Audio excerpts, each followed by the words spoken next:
Esquire backpedaling, running out of time, spinning away, and nobody open. Now he flips it up into traffic and makes a mistake.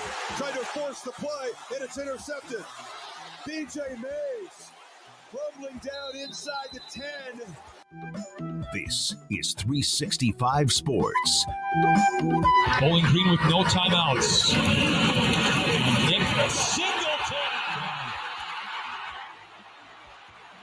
Touchdown, Penn State. 365 Sports is presented by IdealMRI.com. High-quality MRIs for $497 or less. IdealMRI.com. Your health is important, so is your budget. Klubnik, undaunted, unafraid, complete, Turner, touchdown! 365 Sports is also brought to you by Texas Farm Bureau Insurance, protecting Texans since 1952. Why not?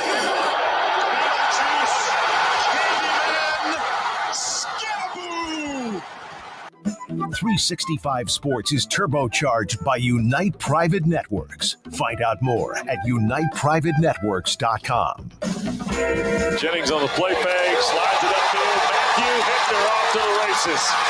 Hickner at the 30, full speed, and the big tight end goes 75. It's a Pony Express. Now here's David Smoak, Paul Catalina, and Craig Smoak. Well, we have, it's not like breaking news, shattering news. It is not probably what some of you think it'll be, involving somebody in a team, in the player in the NFL. But Max Olson with the news. Good afternoon, 365 Sports. At Iowa State appears as if they have locked up Matt Campbell for a nice chunk until 2032, $5 million a year. And I looked at that number and I said, that's a nice number, but, and well, how about this? A million outside of his $5 million will go into revenue sharing funds for football, and also make sure his staff gets what they earn and deserve too. That's pretty damn good. Good for Iowa State. Good for Matt Campbell. Well, that is a new thing I think a lot of coaches are going to be doing. When you've got Mike Novell giving back $3 million, Brian Kelly gave back $1 million plus, right, Garrett? It was like a little over $1 million. And then how going to give back an additional $1 million in rev share as part of the coach's contract. It's kind of the new thing where they all have to make sure they have the assistant pool in the facilities. Now they have to make sure that they have the rev share pool everywhere. Yeah, I mean, good news for Iowa State. This was something that was talked about at the end of last year, and it's all finalized today, to be precise on it. This was something that you probably feel like you saw here recently. And so they have finalized the deal that was talked about a few months ago. And yeah, Matt Campbell's not going anywhere for the foreseeable future. Obviously, contracts can always be broken, but this just coming down from Max Olson in the last few minutes. So not the biggest, most earth-shattering news, just something coming to completion. But it's good news, obviously, if you're an Iowa State fan, and great news for the Big 12. And yeah, one of probably the best bargain head coaches that you can find in America these days. So there we are with Matt Campbell, and 3-time Big 12 Coach of the Year. One of the few we didn't get a chance to talk to at Big 12 Media Days in Frisco. So Iowa State, one of those teams that when you look, and there's a chunk of them. I love what David Pollack said yesterday when I asked him, how do you look at what you see in the Big 12? And he's like, it's maybe the way college football used to be. It's like everybody's kind of a mixed in, and that doesn't mean they're blue bloods. And we'll have a segment on that. Blue bloods have been blue bloods for decades and decades and decades, despite maybe a bump in the road or a blip on the radar a couple of different times. Now, Dave Aranda and Baylor, and like everybody, they've started their fall camp. There are thoughts that Dave Aranda is this nice little pussycat. We saw him last year with the emotions because he had to change some things because they were terrible at 3-9, and I mean bad. And then we saw a little bit more fire from him. And with him, it's not like, okay, the cameras are on me, I need to show some emotions. Listen to this clip yesterday after their workout about his team and kind of the message he sends. I think we got to grow up. We got to mature. There's a lot of talent on this team. I think there's there's needs to be more discipline on this team. There needs to be we got a bunch of individuals on this team. We got to be a little bit more of a team, and I don't think any of it's in an ugly way. I just think, I look back at the years that we won a lot of games. Those games were in the fourth quarter. Those games were goal line stands. Those are 2-minute drives. This league is so competitive that it takes everyone giving everything they got, and we can't get in the way of that. And that's probably our biggest obstacle we got right now is us. All right, there's Dave Aranda, a little bit of an edge to him. Again, he's sending a message, but they surely haven't earned the right to act like, if in fact there's any concern there, to act like they have earned anything other than just 8-5 after losing their last game in the bowl game to LSU. Yeah, that wasn't as fun as the last Dave Aranda clip. I'll just say it. The midgets. Yeah. No. The Wolf of Wall Street one, but no. Yeah, this is it. It's funny how the first couple practices and pads, coaches realize how long it's been since they've done it, and they get really annoyed.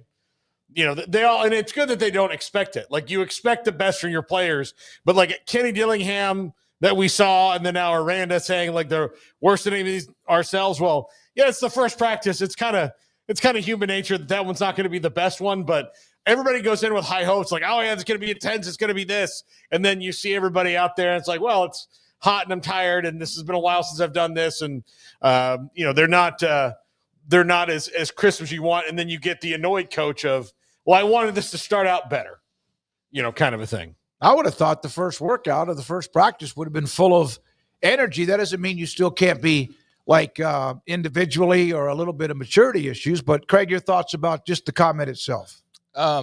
Just a pretty run-of-the-mill comment. Kenny Dillingham was just a more fiery version of that. I feel like yesterday he was just somebody who was a bit more worked up and is just a bit of a different personality to begin with. So I think we're hearing a lot of coaches say coach speak during the start of training camps and want to see improvements from their team. And I don't think you've got a clip to play me from anywhere in the country where they said that the first day went really great and everybody looks awesome and they don't need to work on anything. I think that every coach after their first practice is probably saying pretty much the exact same thing, maybe going a little bit deeper on the team bonds and things like that. And I think it is worth, through all the coach speak, worth it to sort through and hear kind of the themes that do emerge. So if Dave Aranda continues to talk about them not really playing like a team, then that's suddenly something that you do mark as a red flag because he's mentioning it for a reason. It's a lot of coach speak, but there's truth mixed in with the coach speak. So that's just something to be mindful of, I guess, moving forward. And I feel bad for Dave Aranda. Last week I'm driving and I hear one of the stations I was listening to on Friday night, it was whatever town I was rolling through, and they're talking about Dave Aranda, and they're making fun of his comments and all of that. And I just think the thing that sucks about the whole midget story, for lack of a better term, and just using the word that he used, was he wasn't trying to be insensitive. I can say that with 100% certainty. I think he had a point to his story. I just think that the way he told it, it got lost in buzzwords and just the maze he was kind of walking us through. We didn't really quite know what he was getting at, and then when he's done, you're like, did you say midgets? Did you say like what was the story? And I think that's unfortunate because I think he is one of the most honest, like probably heartfelt people in the entire industry, and I don't think he was remotely trying to be offensive in any way, but unfortunately his words got crossed up, and this is why he doesn't do a lot of interviews. It's exactly why. This is why he's turned down, like, whatever national guys going around touring, because there's multiple, they're around touring doing their little one-on-one interviews. You know why you don't see Dave Aranda? Because he turns it down, and we've heard that, because he doesn't want to, he's turned us down. He doesn't want to do a lot of interviews, and so I'm glad that's in the past, but we didn't really comment on it any further after last week, and I hope people who don't know any better don't take that the wrong way, but I think it was also just kind of more of a funny thing than serious thing for most people to begin with, but yeah, he's a great coach. I think they've got a great shot to be a good team this year, and they're going to have to work on some things like everybody else in the country. Yeah, if anyone knew him, and, there's some coaches that make comments that Dave Aranda surely wasn't trying to go down that rabbit hole, but in this case, there are people out there almost waiting for us, all of us, Dave Aranda or other to cross into that. Well, you can't say that. Well, you know what? He did. And he didn't mean it, but okay. Speaking of coach speak, this is my best. Well, Garrett, did you read this when I sent it to you about Kirby Smart? I did.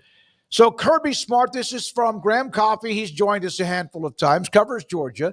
I just left UGA's practice. Kirby Smart was animated on his microphone. He even got on the media. And so I'm thinking, oh, my God, what is it? And then nobody from the media wants to write down our punt team depth chart. The most important play in college football is the punt unit. Is he like he's joking? Is he okay? He's doing material. Oh, okay. Write down the punt unit. I didn't. Here's the thing. I didn't understand the concept of the joke via tweet and words and without tone and context and timing and all of those things. The other thing is, it's not the media's job to write down the depth chart. It's his office's job to print out the depth chart that they know and hand it to people, so the joke doesn't work on like 1,000 different levels in this format. I thought it was funny. I look for those because I don't want to hear the same old stuff that comes out every day. But copy, this was purely him joking because first of all, we know Kirby Smart likes it's us against the world. Georgia, nobody thinks they're going to win a game. So there we are. I just think he's got better material than this. And it, like, coming across in print, I didn't hear him say it. I didn't see it. I could see that and definitely take it seriously. All the crazy stuff that these coaches say, I wouldn't be surprised at all if he was saying that seriously. So yeah, I'm kind of with Paul. Without hearing him say it, I can't tell if he's joking or not. And it's Georgia. So, it's the guy who loses one game and tells everybody that nobody respects them. So I could definitely see him saying something like this and being serious about it because that's just kind of his motivational tactic, I think. Garrett, when I sent this to you, did you see it as any kind of tongue-in-cheek comment? I didn't think I put too much thought into it, honestly. Yeah. Well, shit, we ought to just start the headlines all over again. I just thought it was funny. It just didn't. I read Graham Coffey's tweets plenty of times. That could definitely be a real tweet. It's from Georgia practice. So I was really confused as you had to tell me he was joking, which means, guess what? It's not joke. that funny. All right. Let's go to Micah Parsons. We have some other college football news. Stanford as an AD. We'll get to that too. Later in this hour, we're going to have the all-time appearances in AP college football poll history at the end of the year, and we're going to put up the list, and yes, you know who the 8 or 10 teams are at the top, and then also where the teams out of the 16-team Big 12 are going to be. So Micah Parsons has apparently, and you could see this brewing, but again, the Cowboys, when it comes to stars, whether it's CeeDee Lamb or Dak Prescott or just name them, the Cowboys, they really are never much in a hurry to get this done, but they're going to sign the tight end and give him a big deal. So this has kind of been brewing. I think, and I know Micah, he's requested a trade. He's at camp. He doesn't want to get fined $50,000 a day based on the NFLPA in the agreement. He doesn't want to miss a day, like a holdout. He'd be fined $50,000 a day. We heard what Terry McLaurin has already lost, which is like $800,000 for offseason and also training camp workouts and practices. So if Micah Parsons is worried about $50,000 a day, do you think he's going to miss a game and miss $1 million or $2 or $3 million a game check? Probably not. But if there was a guy who was crazy enough to do it, it's probably Micah, because he's very bombastic. And, the issue is this is one of the more confusing things, because he just basically told them, hey, I think we're on the same page here. I'm going to have my agent call you. When the agent calls, it's well, we have a deal. And he's like, yeah, I'm here to work that out. That's what my job is. And then the Cowboys are we're not going to talk to the agent. And Jerry, even months ago, was I don't even know his name, even though they've done a bunch of deals with David Mogetta. That was dumb. So this is a months-long process of there's no reason for any of this. If you would just talk to the agent, but they like the circus. But the circus is also, now you've got guys in the team like CD who went through it, Dak who went through it, and all this that are all collectively tired of it because they could have taken care of it a long time ago with Micah, who by far is the most boisterous and loud, and he has his own damn podcast that's very popular. And of all people you'd want to get this done with, that is going to say what he thinks more than anyone else, damn the torpedoes, is Micah Parsons. This is a next level of dumb for the Cowboys in their pursuit to be in the headlines without winning games. It's just it's unnecessary. And I don't even blame Micah Parsons for being annoyed, because he's just the one whose contract happens to be up for negotiation. And he also, like, there's not many other players that are on his level. Like with CeeDee Lamb, at least there's some like back and forth on, okay, do you pay him as much as a Justin Jefferson or a Jamar Chase? Like, where does he stand in that? With Micah Parsons, there's like one other guy, Myles Garrett, that you compare him to. He got his deal with the Browns months ago. But wait a minute, didn't he also go through like that? He did, but like also he didn't miss any of this. Like it was like 3 weeks in the offseason. It didn't happen all the way in August now at training camp. The Browns even no, it's not, the juice isn't worth the squeeze here, and the juice isn't worth the squeeze here for the Jones family and all this stuff that they're doing. Steven going out the other day saying, I know we want Micah to get paid, but Micah has to want to get paid. I don't know what the hell that means. Like, it's just back in there with so-called drought. Like, what is going on that common sense can't be like, hey, let's just get this done so we don't have to worry about it? Like, that's it. They created this thing by their own chasing of headlines. I think Jerry's happy as hell today. Probably. I don't think he didn't even blink when I guess Micah saying that he told Stephen Jones this. Look, he didn't blink. Here's the thing. Jerry Jones took a dump on the floor. One of his players took a dump on the floor. He took a dump on the floor. One of his players stepped in it. And instead of going, I shouldn't have really taken a dump on the floor, he's like, ah, ha, ha, ha. Like, no, like, this is all stupid and ridiculous. And I actually don't think Jerry is the biggest problem here in this whole thing. I think it's Stephen. I think Stephen Jones has rammed that franchise harder into the rocks than anybody because of his ridiculous ideas on roster building and his unrealistic view of where they actually are. Well, we've seen this, but usually it carries into late August, early September with Dak and CD, among others. Eric mentioned that he's going to make, it's a lot less than $1 million a game. Mike is set to make $21 million this year. That's the deal. That's his contract. So it would be over $1 million per game. Yeah, I mean, Terry McLaurin requested a trade from Washington. So this is just kind of what's going on now at this stage of NFL negotiations and where we are with the season coming up here pretty soon. I figure Micah Parsons is going to be in a Cowboy uniform, and like next week we'll hear about some deal that he's signed, because I have seen this song and dance a million times before where we freak out about, oh my God, they're going to lose the guy. And then guess what magically happens every single time they sign the guy. So everybody being sort of desperate to get this done and feeling a sense of urgency, I think will probably ultimately get this done. But I don't know, maybe it is a new era. Maybe some of these guys, maybe Terry McLaurin does get shipped off, but like, guess what, buddy? You're going to have to get paid by somebody.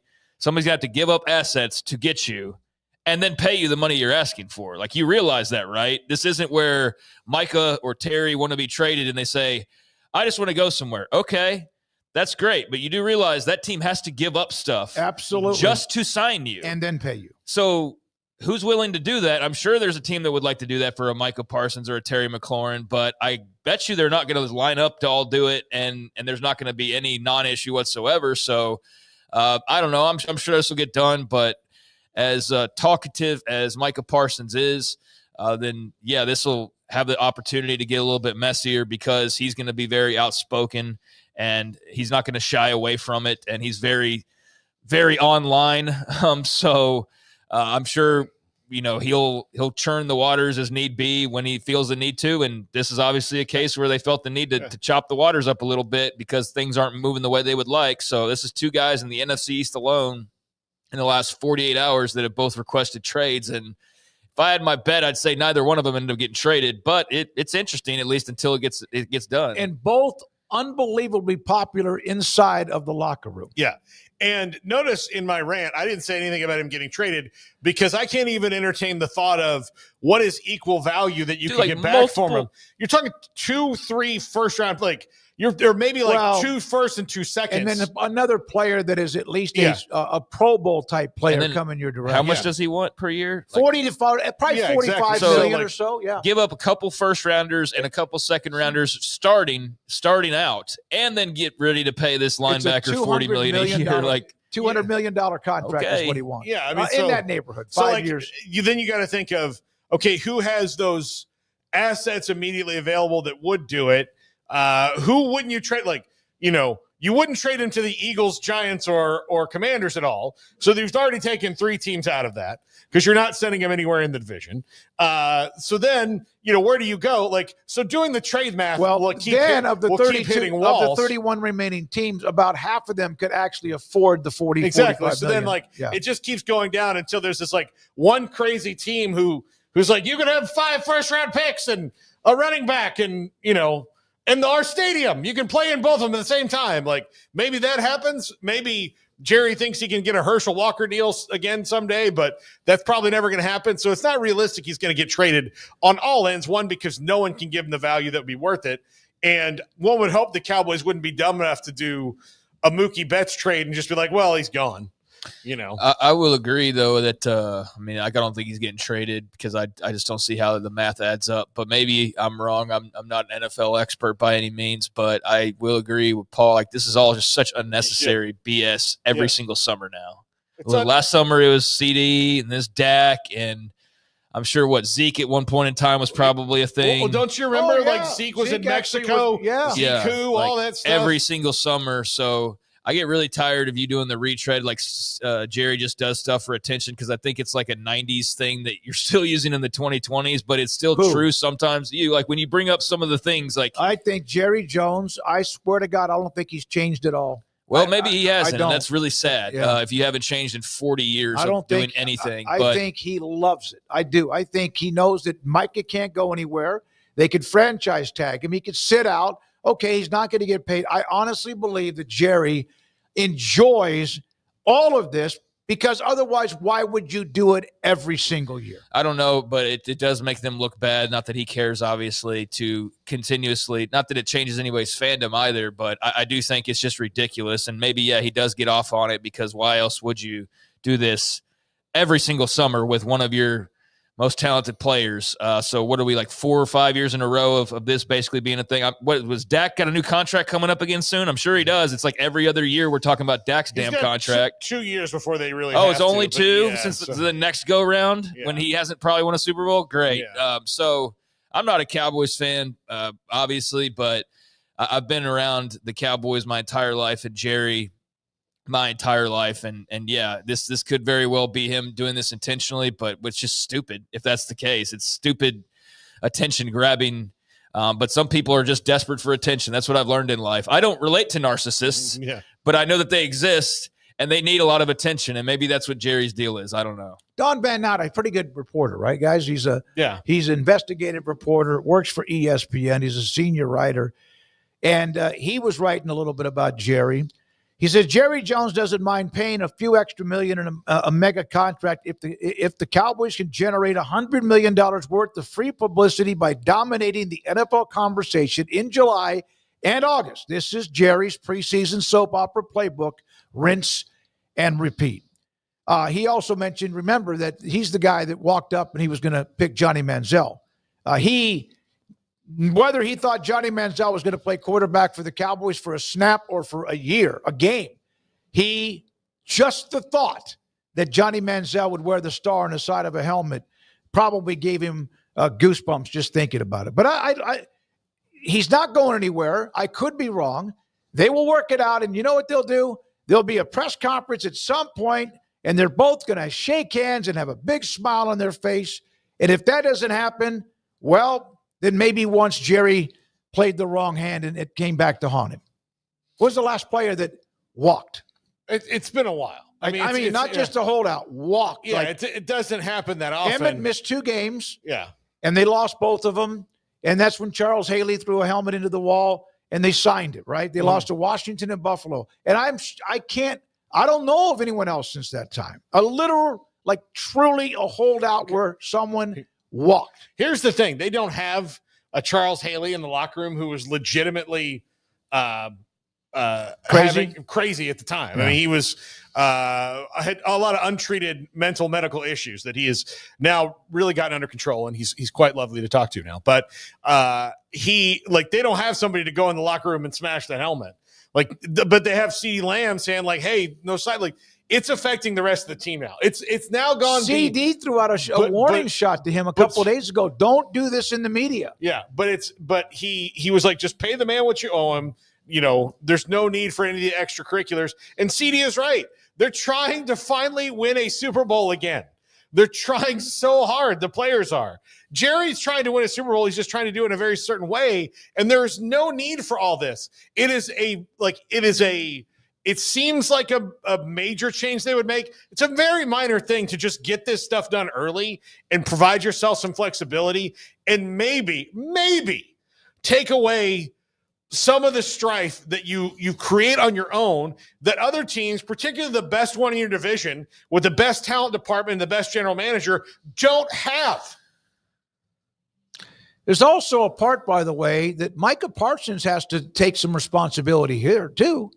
He has had conversations with Jerry, but Jerry never, again, speaking to the guy that represents him, that has not happened according to Micah's post earlier today. But do you think he's going to walk away from the star and the publicity of playing for the Cowboys, where you get a bump in how much you earn because of the star in your helmet when you're a star or a backup linebacker? So, oh well. I mean, Micah needs the attention as much as anybody else as well. That's why he's posting 3-page notes from his app like a teenage girl. So they're both attention needy. This deal will get done. If it doesn't, then let's talk about it then. But right now, they're both acting like a typical holdout situation. So I guess we're playing the Jerry's just any attention's attention. And so, I don't think Micah Parsons is playing anywhere else. I'd imagine we'll see his notes app again, and it'll be, I always wanted to be a Cowboy, and this is the greatest day, and he'll be talking about his new contract, and the next summer it'll be somebody else that will pretend is going to leave that will eventually sign their deal as well. So, yeah, I mean, alert me when he actually leaves, but until then, I don't see a team ponying up multiple first-round picks and then lining up to pay a guy $40 million in one fell swoop when they were not planning to do that to begin with. So somebody can clear all that out, or they've got the assets, and by all means step up to the plate. But this is all just talking the media until it's not talking the media. Zach Gelb interviewed Micah Parsons in February. Had him on the show, his show. This was what Micah Parsons said earlier. He said the lack of loyalty from the Mavericks in reference to Luka Doncic and how it pertains to a situation with the Cowboys. Micah said, I made it clear he would not request a trade as long as he felt he could get a deal done. So maybe there's the possibility Micah feels that way or someone's telling him that. Who knows? All right, one other NFL note. This is interesting. The virtual line for a first down. Remember all of these arguments about the spotting. I don't think the problem is whether somebody gets a first down or not. I think the problem is how the officials and how urgent they are or how accurate they are to spotting the ball on a scrum or a spot or whatever. Here is the video from last night's first NFL preseason game. Technology, and it's a first down, as you see there. There's the virtual measurement. And there was the line to gain. So the Lions have a first down. If it is short, you're going to see how short they were. All right, so you like it? Yeah, sure. You love it. Doesn't change anything about spotting the ball. Yeah. It's still going to be spotted where they spotted it. What if they spotted it wrong? Then it doesn't matter. It's spotted where it's spotted. Yeah. This doesn't change the spotting of the ball. So I think it's cool technology. I think I've gone from, robo-umps should never be a thing. We need a human element. So now watching multiple instances this year in Major League Baseball where I'm like, you know what? I think I understand where people are coming from. And you see the technology and how quick it is, and you go, yeah, that's not a bad idea, actually. I'm not totally opposed to that, especially if you get it right. Like, what are we scared of? Being right more often in a game where there's millions of dollars riding on being right and things going a certain way. So I'm not opposed to that like I used to be. I'm not opposed to technology. I don't want to see like actual robots out there marking, or gesturing for first downs and the like. But I do think there is in the case of where a ball actually is and those types of measurements, there is a case to be made where technology could be more useful. But the first thing that I saw every single person point out was, well, who still spotted the ball? It wasn't the fancy technology. It was the same official that spotted the ball that started the problem of where it was spotted to begin with. So that's still in play and nothing changes there. So yeah, it's cool. And I'm interested in seeing more how it works, but it's not exactly what it's, and I don't know if it's being advertised as this, but when you see the headline, you automatically assume that's what this is doing. Oh, it's going to get the ball spotted exactly where it needs to be. No, it's just saying where it is after it's been spotted. So you got to kind of read into the details a little bit, but it's cool. And I'm sure it's just the beginning of what we're ultimately going to see in the next 5-10 years beyond. We're going to see a lot of technology changing the way things have always been. The first time I can remember technology getting involved in any kind of ruling or umpiring or officiating, was it not in tennis, where they have the cameras on the lines when it comes to the server? You're talking about guys who were certain well over 100 miles an hour. And, and when you, I looked, but it's just a fraction. I mean, it's just like, and they have that, the white stripe when the ball hits or whenever the ball skims across or on the line or around the line. And then baseball now is toyed with this a little bit when it comes to balls and strikes. I understand that everything is technology now. I still do like, even if there are mistakes, because even players make mistakes, the human element of the game. Yeah, I mean, I like it to an extent, but there's just too many mistakes that are made nowadays that need to be corrected. And if you've got the ability to be better, why would you not choose that? If you got like, hey, here's this tool that would make this radio show way better, you're like, nah, I'm just going to use the old way because I like the human element where they count the number of things rather than the robot that tells me and spits it out and then tells me like how it could be improved upon and all that. Like, no, I'm just going to stick with the old school. And like, I get that to a point, but it's also kind of silly when, the chain gang's cool, but do we need the chain gang, or are we just like getting lost in nostalgia? And I think a lot of people, especially the older crowd, as you get older, gets lost in the nostalgia. Like, I remember in the 70s when the chain gang had thick mustaches and they were smoking cigarettes. Like, well, we didn't do that. We don't have that anymore and everything's fine, right? Like, I just think we kind of get lost in the sauce and worry about change, like ruining things. And I worried about that with technology for a while. But the more I've seen of like the umpires and the ability to go like, all right, look at that screen. Was it a strike? It was. Boom. We know it was. There's no like Angel Rodriguez disrupting an entire game because he's decided to be an ass on that particular day, and he's calling strikes, balls, and vice versa, and then throwing out the manager when the manager rightfully argues the incorrect calls. Like that doesn't need to be a part of the game anymore. No. Did you ever know Angel Hernandez to wake up when he wasn't an asshole? No. I mean, like he was, like he. Yeah, I mean, there's a clip from like the South Carolina-Michigan bowl game from a few years ago, and there's clearly short of a first down, and the official's looking at the chain, and it's clearly short of the first down, and he signals first down, and South Carolina loses their mind, and then right afterwards you get the big, what's his name play, the big hit, Jadeveon Clowney, yeah. But I've seen that clip circulating, so yeah, like I think there needs to be a human element to check the technology.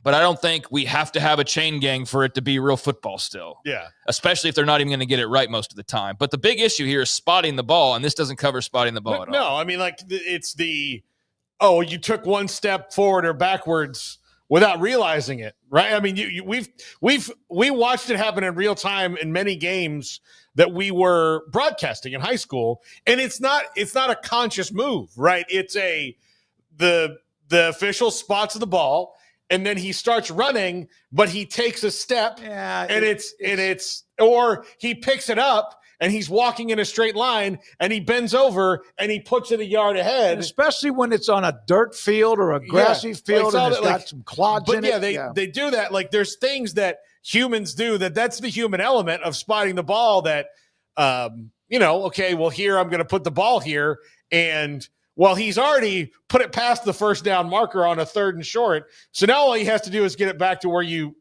put it on accident. I've seen quite a few people, and I have to imagine you on the sideline. Yeah, there's like 40. There you have to be 40 plus. So I'm like, I'm there with you guys, but like I've seen a lot of. I'm going to miss the chain gang and things like that. And again, I just think that's nostalgia. Well, they're still going to be over there. They're still going to be over there. Still going to but I can see where you don't trust the technology.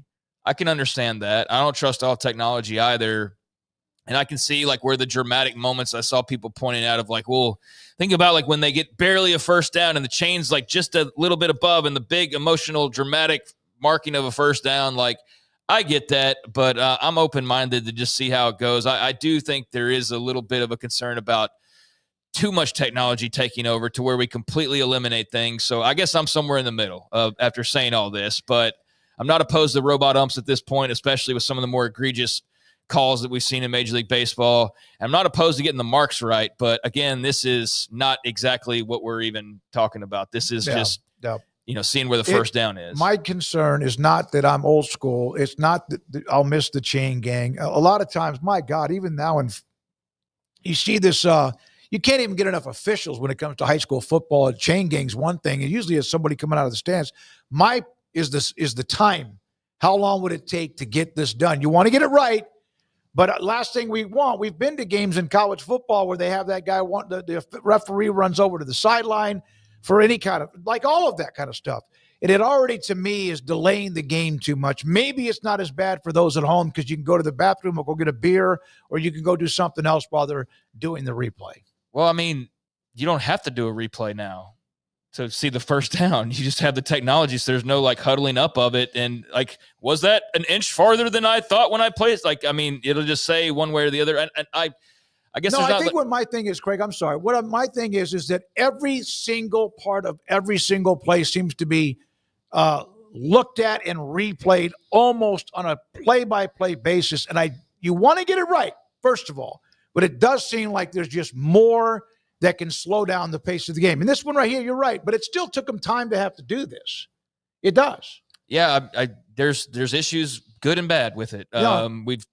We probably spent enough time on this, but there's going to be good and bad that comes with it, and some nostalgia probably lost for those that love the chain gang or whatever. And I'm sure there will be some thing that doesn't work perfectly fine, and I don't think we need to be just ruled by robots either. But I feel like if we had a conversation a few years ago, they'd probably be like, we don't need a pylon cam.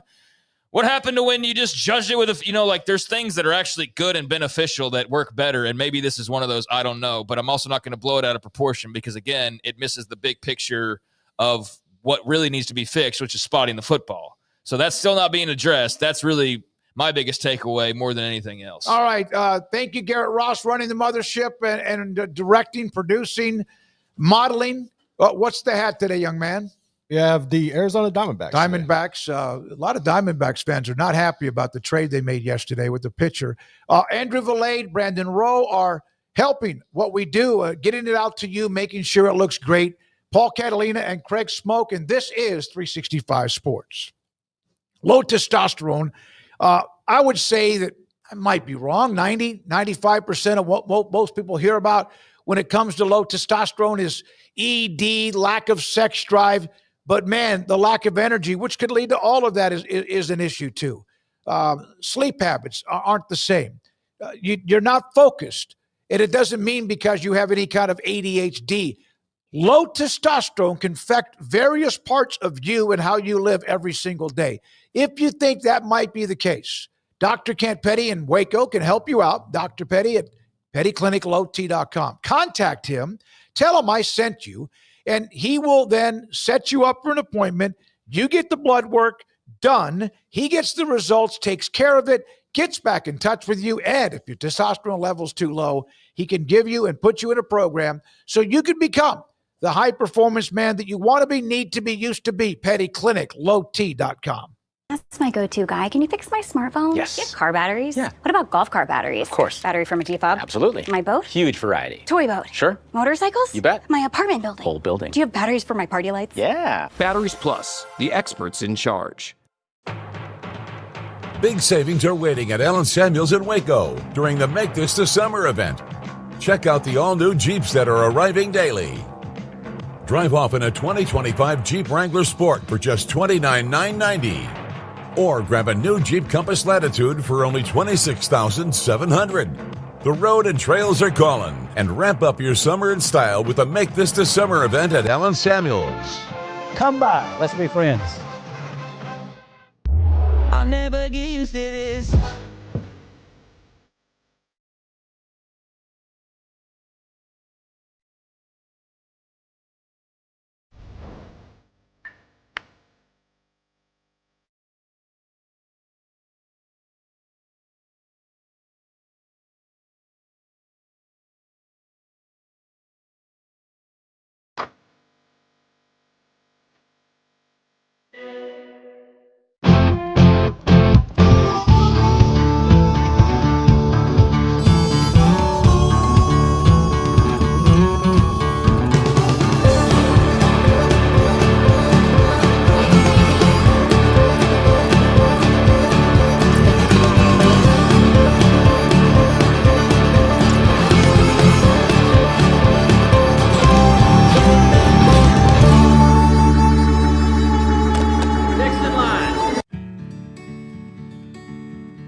whatever it is you wrangle, whatever seeds you sow, no matter what you nurture or what you choose to grow, at Texas Farm Bureau Insurance, we're proud to protect all Texans.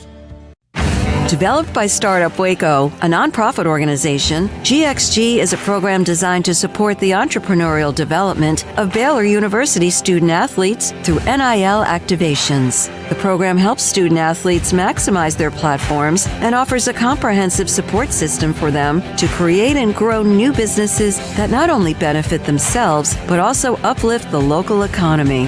Fans who wish to support student athletes can donate to GXG via the GXG NIL Fund, BaylorBears.com/GXG. Contributions to support NIL activations through GXG can be made at BaylorBears.com/GXG.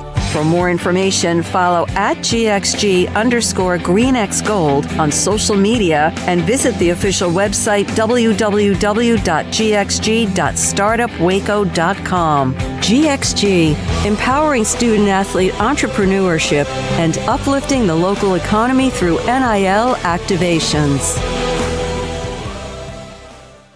Make this the summer event at Allen Samuels Dodge Chrysler Jeep Ram, where big plans start with the perfect ride at great deals. From weekend getaways to daily drives, your next new truck, SUV, or car is waiting. Come by. Let's be friends. You got batteries for my side-by-side? Yes. Replace my flashlight? Sure thing. What about my business? Oh, good one. 100%. Batteries for my fleet of trucks? Gas floor scrubbers? Yes, and fire panels. We have pallets of batteries. Well, what about... As your go-to guy, if it needs a battery, we have it. Well, that's all you had to say. Could have led with that. Batteries Plus, the experts in charge. This is 365 Sports. The 3 o'clock hour is sponsored by Waco Custom Marketplace. Meats, sweets, Texas treats, and a cut above the rest. 425 Lake Air Drive, Waco. Stanford has had quite a bit of topsy-turvy, including the new AD. Remember, Andrew Luck arrived on campus to help run his alma mater. Stanford naming ex-Nike CEO John Donahoe as the new athletic director. And they wanted somebody that was not entrenched in just like purely the history of college athletics and college sports. And they found a guy, although CEO of Nike, ex-Nike CEO, obviously involved very heavily. But Nike's not just sports. We just think of that because of the shoes. Well, I mean, they are athletic shoe company, but a large part of Stanford endowment comes from Phil Knight and his company anyway. Andrew Luck is apparently thrilled with this hire, and you probably need somebody to look at things differently than you have. Given it changes, as more and more executives come into the college athletics world. So we'll see how this works out, but that's a pretty exciting, interesting hire that Stanford has, and they have challenges that other people don't have when it comes to recruiting, because they are the elite school of all the elite schools. But that doesn't mean that they can't be as successful in everything as they have been.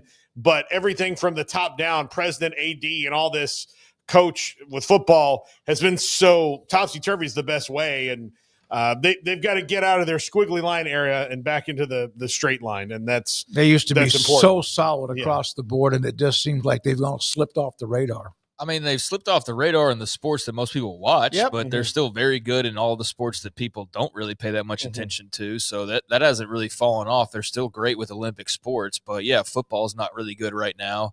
And I think it's almost silly now to keep mentioning, Stanford went the non-traditional route. Everybody's athletic director hire in the last 2 years has been the non-traditional route. I'm trying to think, there's probably some that have been traditional, but I think for the most part, everybody's going non-traditional. And now, hell, Stanford's doing it. Well, then guarantee everybody's going to continue to go the non-traditional route, because if there's anybody who's going to try to hold on to the old way of doing things, you think Stanford would be one of the candidates to do that, even if they are super savvy and smart and all of that. But yeah, their idea of college athletics is definitely not what it's turning into now, but you've got to keep up with the Joneses, and Dabo learned that with the transfer portal, and everybody else has learned their lessons. And there's been plenty of examples of that over the last few years, whether it's how you do NIL or who you have in leadership. So This just goes in line with a lot of the other hires that we've seen recently, which are successful business people, sometimes with ties to the school, sometimes not. In this case, he does have strong ties to Stanford, as you mentioned.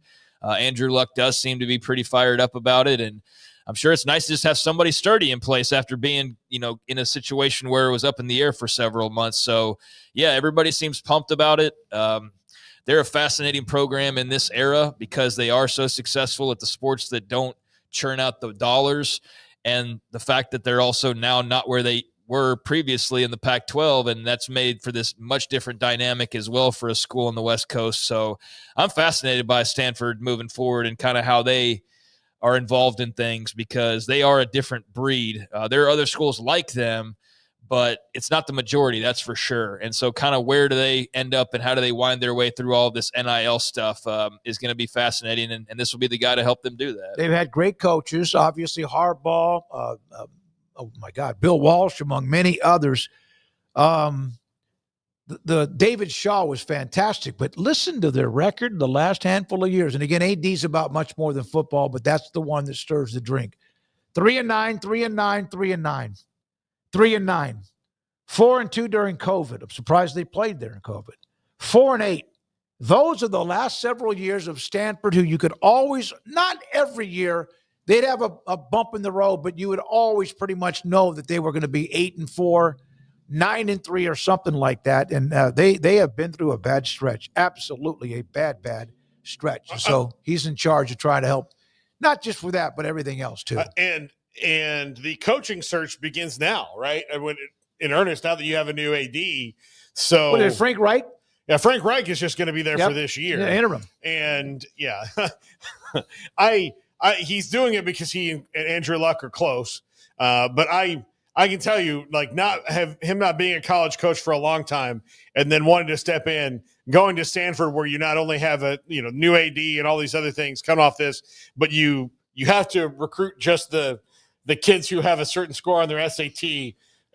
It's too hard of a job to jump into when you might be in your retirement phase of life, like Frank Reich might appear to be at this point. So, but yeah, I think it'll be interesting to see where they go. And look, Nike CEOs have ties everywhere. So who knows where Stanford takes a big swing to go hire the coach. College Sports Commission, yay. This is the one that Brian Seeley runs. This was Ross Dellinger. This was actually, a day or two ago, but we haven't really dug into it. But there's a couple of interesting tweets and responses to this. Remember, they had this thing, this revenue sharing, and they passed it, and there was some back and forth. And then you can't give money to players, and NIL cannot do this and that. And everybody was like, well, wait a minute. In a revised memo on Thursday, the College Sports Commission clarified that NIL collectives can compensate athletes if transactions meet benchmarks, paving the way for collective operations to continue with limitations as reported. In other words, you can pay players, but you have to be careful about how you set it up. It cannot just be pay for play. I don't know how they're going to stop it from being that way. Well, you know how I guess with this how they also didn't prevent it. The first time was they said Deloitte's got this machine. It's called NIL Go. We're going to put everything in the little clearinghouse, and then it's going to kick back things out that don't have a valid business purpose. And the red tape was extraordinary. And the lawyers go, okay, that's like, all right, but tell us what a valid business purpose is. They're like, I don't know. The robot knows what it is. Yeah. You don't. And so because they were short on details, this is why they keep stepping on their, what's. What is it? Their manhoods. Okay. They keep stepping on that because they need clear. Like when you say we've got a college sports commission that's going to enforce rules, and then you say, okay, great, what are the rules? And they're like, we'll get back to you. Well, you don't have a commission to enforce rules if you don't write the rules first. Remember, I asked they're doing it all out of order. We need somebody in those rooms that have nothing to do with anybody else, like Brandon. Have you guys thought about what might happen here or there? Just someone with a common sense, smart young man who can say, yeah, but what if this happens? Have we thought about this? Yeah, I would just start out by saying we're going to have an intern to write down all the rules first and type it up. And then that guy, it could be Brandon, and Brandon goes, hey, just so I can write these rules down, can you guys go ahead and start dictating them? And And then they would be like, oh, we better get on that so that, he can finish this project. They'd have to have a committee meeting. Yeah, it's just all right. So that nobody knows what the rules are, then you can't, when you go and ask a coach, okay, are you excited that you have rules? And they're like, I guess we are, but we don't know what the rules are, so we don't really know what to do. We had so many coaches who have done that, have said that. Okay, so there's that. That's the note. But then here are some responses. The CEO of this whole thing, Brian Seeley, says College Sports Commission will enforce the settlement as written. Pay for play will not be permitted, which I would bet 90% of NIL's NIL type stuff has been. Every NIL deal done with a student athlete must be a legitimate NIL deal, not pay for play in disguise. This is just not. Maybe it does work, but they're going to be cheating again. They're going to move around all this. Ryan Mulvaney then responded with this. It's actually comical at this point. We can publicly label it NIL all we want. We can put language in contracts that says this isn't pay for play. But at the end of the day, they are playing contracts. Yes, that's what they are. I mean, and again, we'll keep saying it until maybe they hear us. There's an answer to this. The best response of everybody was from CFB Taco 7. This was Ross. Ross has got the letter, whatever the agreement, the document. Don't care. Football season has started. I love that. I'm going to follow him. Yeah. Don't care. Football season has started. You guys go about your business of doing whatever you want when it comes to NIL, the House settlement, and everything else in between. Yeah, I mean, I hope the lawyers enjoyed their attention these last few months, and I'm sure there'll be some moments where they pop back in with some story or another of how this is not going to work or what have you. I'm sick to death of it. I'm somewhat interested because it all matters in the big picture in the end. But, sure. As far as it taking up daily conversation, you just won't hear me on the show if that's the case because I'm ready for football as well, and I think that'll be a nice little time on the back burner, although that's still going to be getting worked out throughout football season and for the foreseeable future, and maybe for forever. They'll still be having these conversations, but the solution is not maybe easy, and maybe it's not that simple to execute, but collective bargaining, we could all move on and everybody just goes and does their thing and they have an actual real sport with real rules. But this is where I just am not going to hear the schools complain anymore. You've bitched and moaned about how all of this is like unfair. You created the problem to begin with. You were told the problem was a problem. It was going to be a bigger problem if you didn't do anything. You didn't do anything because you were sitting fat and happy. You were told again, this is not sustainable. You have to change this. You refused and kept piling up your gold coins like freaking Smoak the Dragon or something. And then you were told a final time, this is not going to be sustainable. And then when you finally had to have the damn burst because you refused to do it, they finally decided to do it over your dead body, basically. Then you bitched about how the money was being doled out. And then you bitched about the collectives. Well, the collectives are now taking over. Well, I'd imagine the collectives are probably cutting into some of your money. That's why you don't like the collectives so much. And it's the collectives' fault. And it's on and on and on. And they're not the victim. No. The schools are not the victims. No. If anything, the student athletes, the just whatever players, we just want to talk about what they really are at this point. And I know there are student athletes. We just talked about Stanford. They still have student athletes. Every school still has their fair share of them. But in this conversation, they're athletes. And this is all the creation of schools that were greedy. And I don't want to hear them crying and moaning, even if the athletic director that's doing it had nothing to do with it. I'm sorry, but you represent the school. The schools were at fault. The schools are getting the chickens coming home to roost now.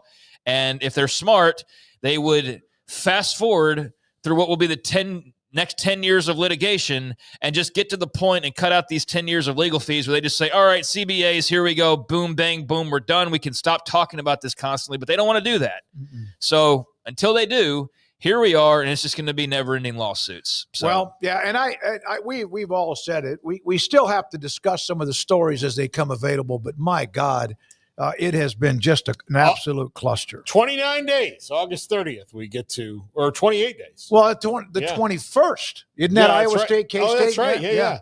All right, so a couple of super chats. And I do want to say, I know collective bargaining is not like just some simple solution. There are things that come into play with that as well, especially if you're trying to compare the NFL to 100+ schools with 20 sports apiece and like thousands and thousands and thousands of more athletes who are all making way less money than pretty much everybody in the NFL outside of like the top 25 football and basketball players and a couple softball players or whatever.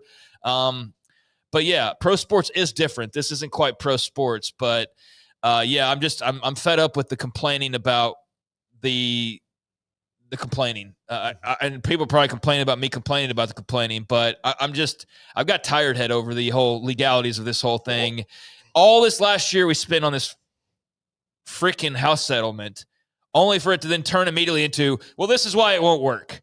So the same people who are telling me all year why this is great are now telling me it's not even going to work after all this time. It took less than a month for it to come undone. So I don't care anymore. Yeah. So I just don't care. So tell me when it's actually really like something that matters. And I know this matters to some extent, but I don't care to wade into the like, let's poke holes in this. I don't want to see any more Darren Heitner tweets. I don't want to see any, like none of it. I don't care. Inform me when I need to be informed. But yes, thank God football is here. Well, and Craig, you make the best point of it. Look, you know what you're going to have to do, and that's not going to be a short process, but it's going to be a shorter process if you admit, hey, this is where we have to go. And let's just start doing that now, as opposed to trying to get presidential commissions and Congress and all these different things. I actually think this is what ultimately leads to a super league. Yeah. Is that, like you can't do it for everybody. Yeah. And so who could you easily do it for though? Like 40 schools who are all really well stacked in football and rife with major money TV deals. Like I think you could do a CBA for that group. Yeah. But to do it for all of college sports is a totally different matter entirely. So I do want to be clear that I know you can't just wave a wand and like all of college sports is under a CBA. And it's like, boom, simple. See, why didn't you idiots do this beforehand? It's not that simple. I blame it on Oklahoma and Georgia for that lawsuit back in the early 80s. It could be a lot simpler, though, if you just rounded up like 40 specific programs or whatever it is that you do. Maybe that's where we see that come into play. But yeah, this is all just you had years of warnings, and here we are. It is insane. We're talking 40-something years, maybe 100 years. Where all of this and even I know everyone gets tired of it, and I know I am, but we have to touch on some of it. But the best tweet was, "It's football season. I don't care. I love it." Now there's a big deal, and we'll get to it in the 425 or so block. NFL has sent the red zone, NFL media assets to ESPN in $1 billion agreement. We'll tell you what that means. I'm sure that means we pay more for something if you want it. And so we'll have that at 425 because that's a huge deal in not just the NFL sports, but also sports media. So that's coming up. But our good friend, truth teller, Dave Bartu from College Football Matrix, he is next. We do appreciate your time today. As always, this is 365 Sports. The Baylor Club inside McLean Stadium, just a mile or so from here. I actually one day need to measure it. What do you think it is, Brandon? A mile to here to McLean Stadium? Maybe a mile and a quarter, mile and a half maybe? It's not far. They are doing some renovations, and they are in crunch time. My God, I was over there the other day looking at a couple of places maybe for one day for us or so to maybe just set up and enjoy the views and do the show. But they're doing a lot of renovations. They got a concert coming up on August the 23rd, I think it is. And then the following week, they got football. They have the game between Auburn and also Baylor on Friday, August the 29th. So they have been through a lot. And so, by the way, they want you to become a member. And their food is fantastic. It's Friday. I think Paul's mom usually takes him to the Baylor Club, but Amanda's out of town, so maybe he's going out in the town tonight. I don't know. But he has eaten there many times. I've had their food. Their lunch, I've seen what they do when it comes to banquets and dinners and symposiums and business luncheons and speakers and stuff. It's fantastic. New general manager Nick Colwell comes from a background where he's been a part of the casino business and learned how to run a business and give that place what Mike Mosel did to build it, something even better as he moves in as the new GM. The Baylor Club inside McLean Stadium off I-35 in Waco. Camille Johnson Realtors guide you seamlessly through the process of buying your dream home or selling your current one. Commercial, farm and ranch, or residential, Camille Johnson Realtors can smoothly and successfully lead you through any transaction. With a team of 28 experienced agents who are excited about serving you, Camille Johnson Realtors services the entire greater Waco area. If you're in the market to buy or sell, contact Camille Johnson Realtors, 104 Midway Center in Woodway, or find them online at www.camillejohnson.com. Camille Johnson Realtors, elegant, charming, warm. Welcome home. Pizza, burgers, and Bears football. There's no place around Waco that serves them all other than Bubba's 33. Come show your green and gold and enjoy some of Waco's best food and beverages while watching your favorite team, the Bears. When real Bears fans get hungry, Bubba's 33 is the #1 spot for ice-cold drinks, hand-stretched, stone-baked pizzas, and bacon-infused burgers. Join us for indoor or patio dining. Bubba's 33, Waco's restaurant and proud supporter of Baylor Bears football. Sick 'em, Bears. Don Humidor, your home with a 48-foot walk-in humidor with the elite cigar brands from around the world, including the #1 cigar of the year, Aging Room Cuatro Nicaragua. Plus, they have the great brands like Macanudo and Artur Fuente, Rocky Patel, Aston, and so much more. CBD, great for sore muscles, aches and pains, sleep, Vita Dreams, and anxiety, mild depression, general health and wellness. Their staff very knowledgeable on the subject. Don Humidor in the Townwood Shopping Center off Valley Mills in Waco. Ready to take your business to the next level? Carrion Solutions has got you covered. We deliver world-class IT consulting, including Quest On Demand and Migration Manager, M365 and Exchange migrations, Active Directory assessments, security hardening, and Windows Server upgrades. Our experts specialize in consulting, monitoring, support, and managed IT services. We promise vision, professionalism, and unbeatable value. Satisfaction guaranteed. If you're not happy, we make it right. Remember the name Carrion Solutions. For more info, email sales@carrionsolutions.com or visit carrionsolutions.com. That's CARRION solutions.com. Carrion Solutions, IT success guaranteed. At Ideal MRI, we feel blessed to be part of the Waco community. We're a small family business here in Central Texas. At times like this, the cost of healthcare has never been more important. And unfortunately, significant illnesses and injuries still occur. And that's why Ideal MRI is open and here to serve you through this difficult time. So if you need an MRI, ask your doctor about Ideal MRI. You can schedule online in minutes at idealmri.com or call 833-IDEAL-MRI.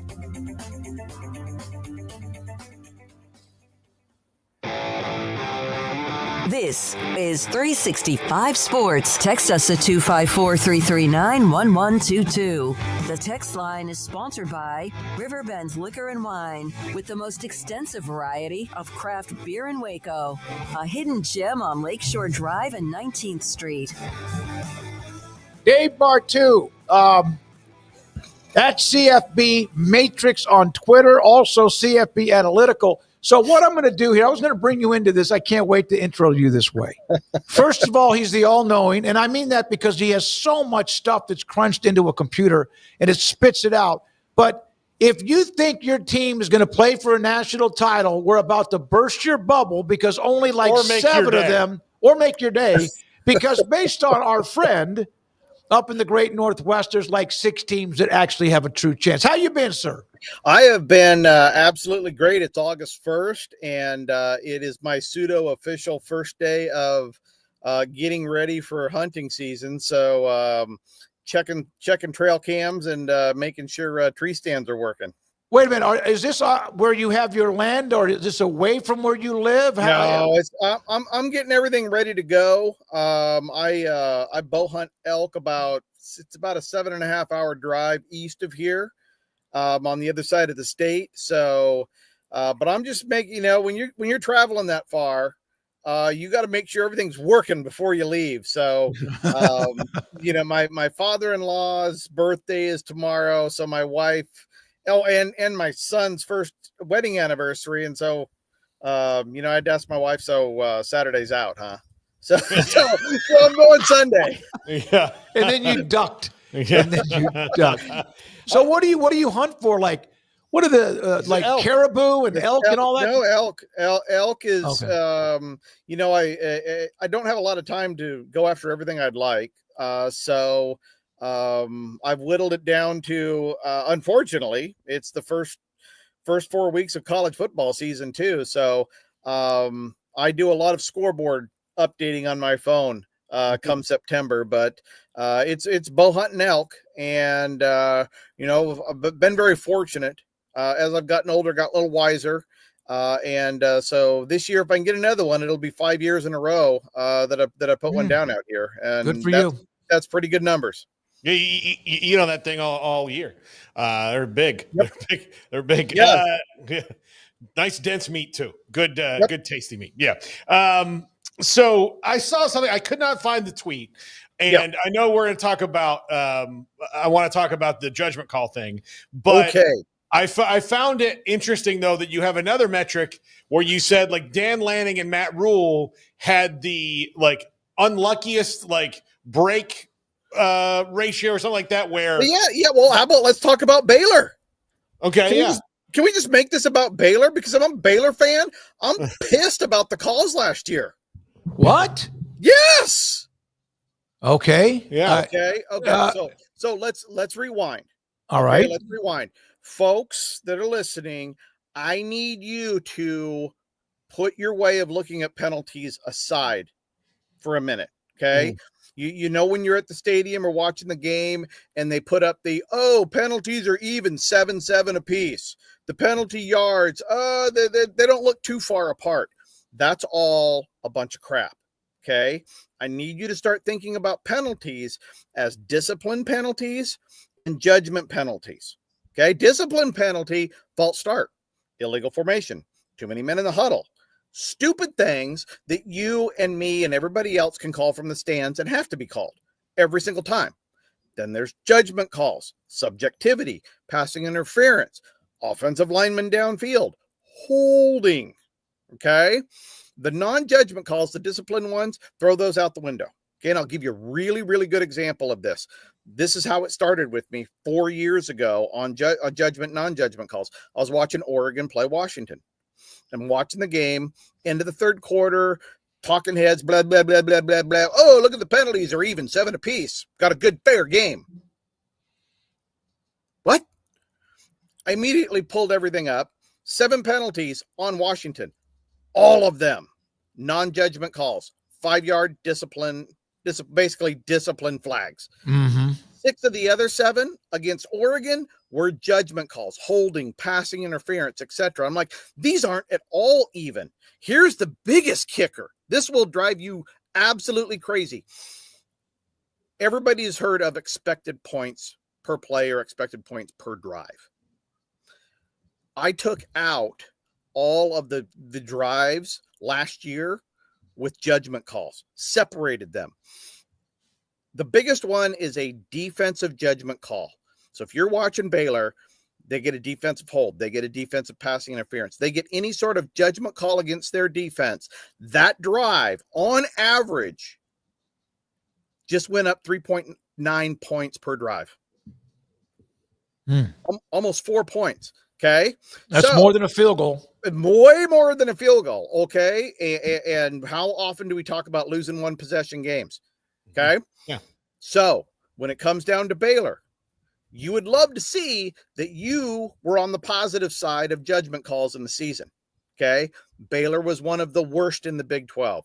You guys were minus 10, almost 1 judgment call per game. Now you're probably going, oh, Dave, that doesn't seem like a whole lot.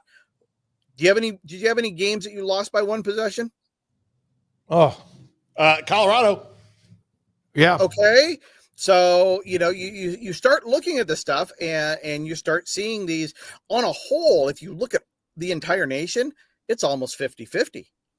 But then you go into the Big 10, they call more judgment calls against their underdogs than their favorites. In fact, the team that gets the most leniency in the Big 10 last year was the team that was favored by 10 or more points.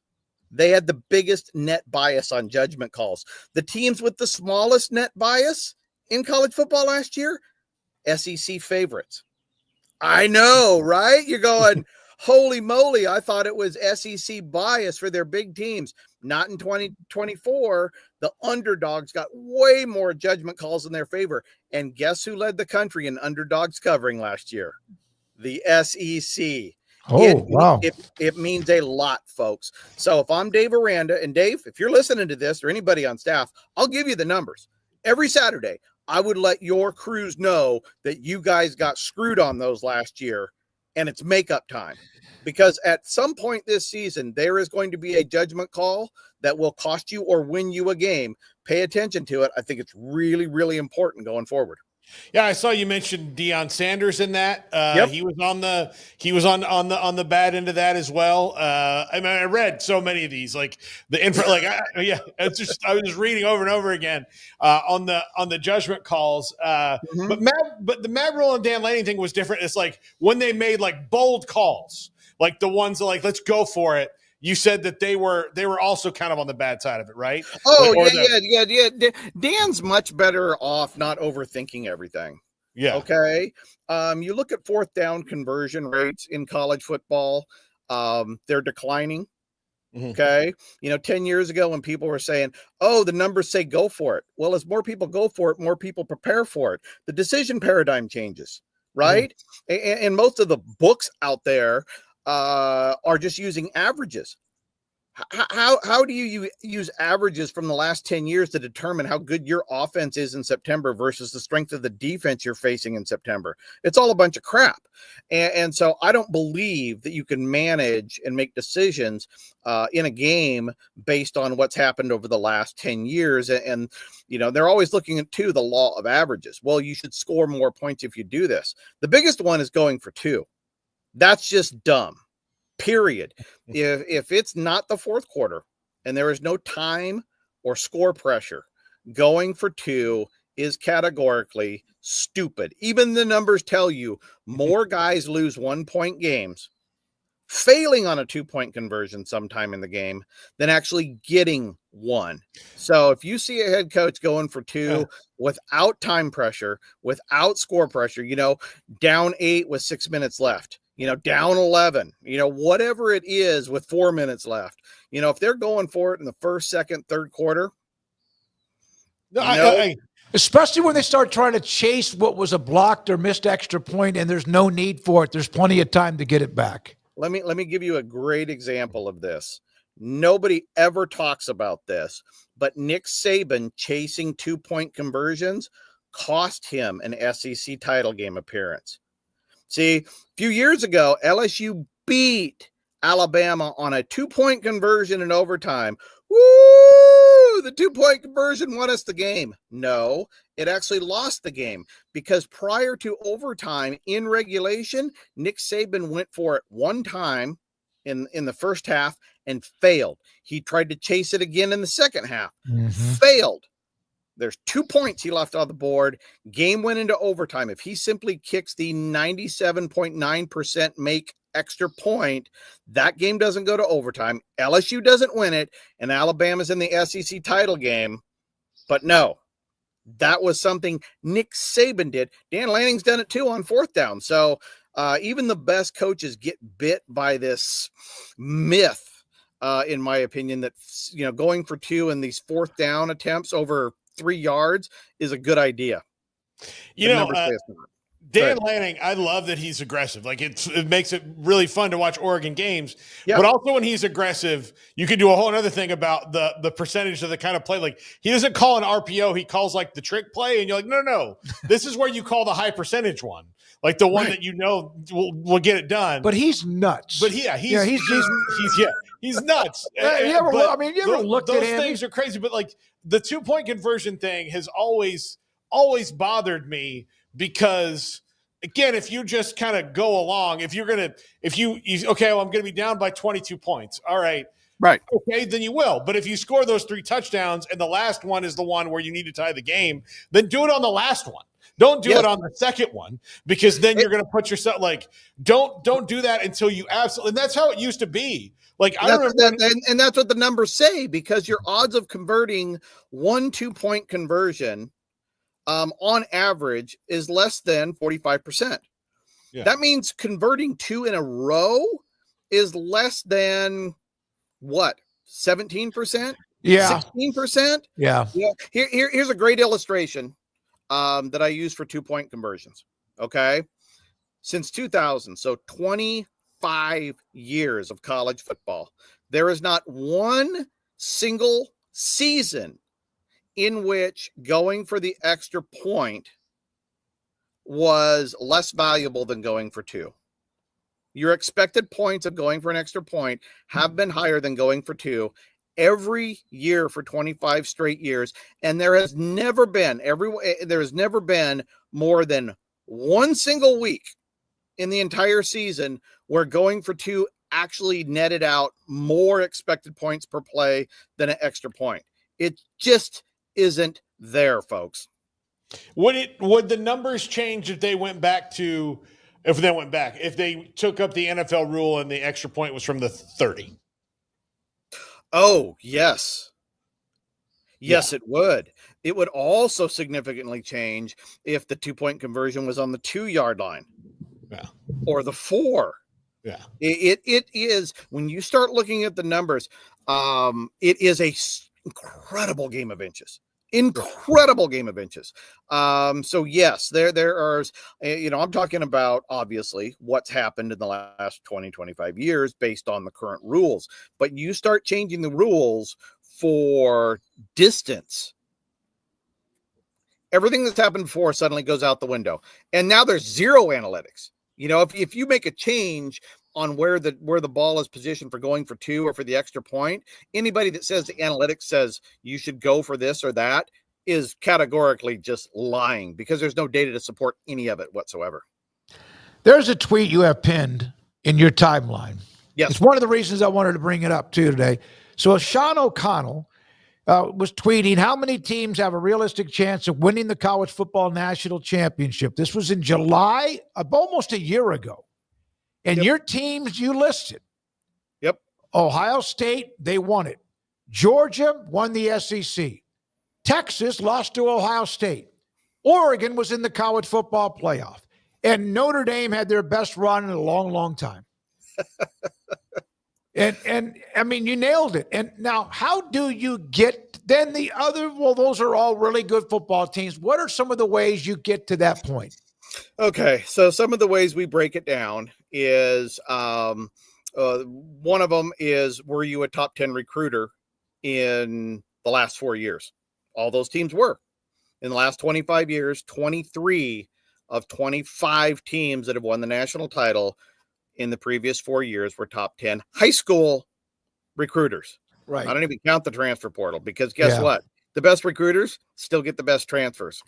It's pretty easy, right? So now the 2 teams that won a national title outside the top 10, Clemson and Michigan, were both number 12 going into the season. They both had a first-round NFL quarterback. So if you're going to win a national title outside of the top 10 in recruiting, so far in 25 years, it says it happens about 1 every 12 and a half years, and you need a first-round quarterback selection in the NFL draft. Okay.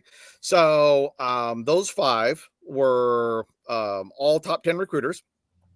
They all had and as you know, Dave, one of the things that my firm does in off-field analytics is building staffs and help budget for staffing. And we've graded every offense and defensive coordinator and head coach since 2010.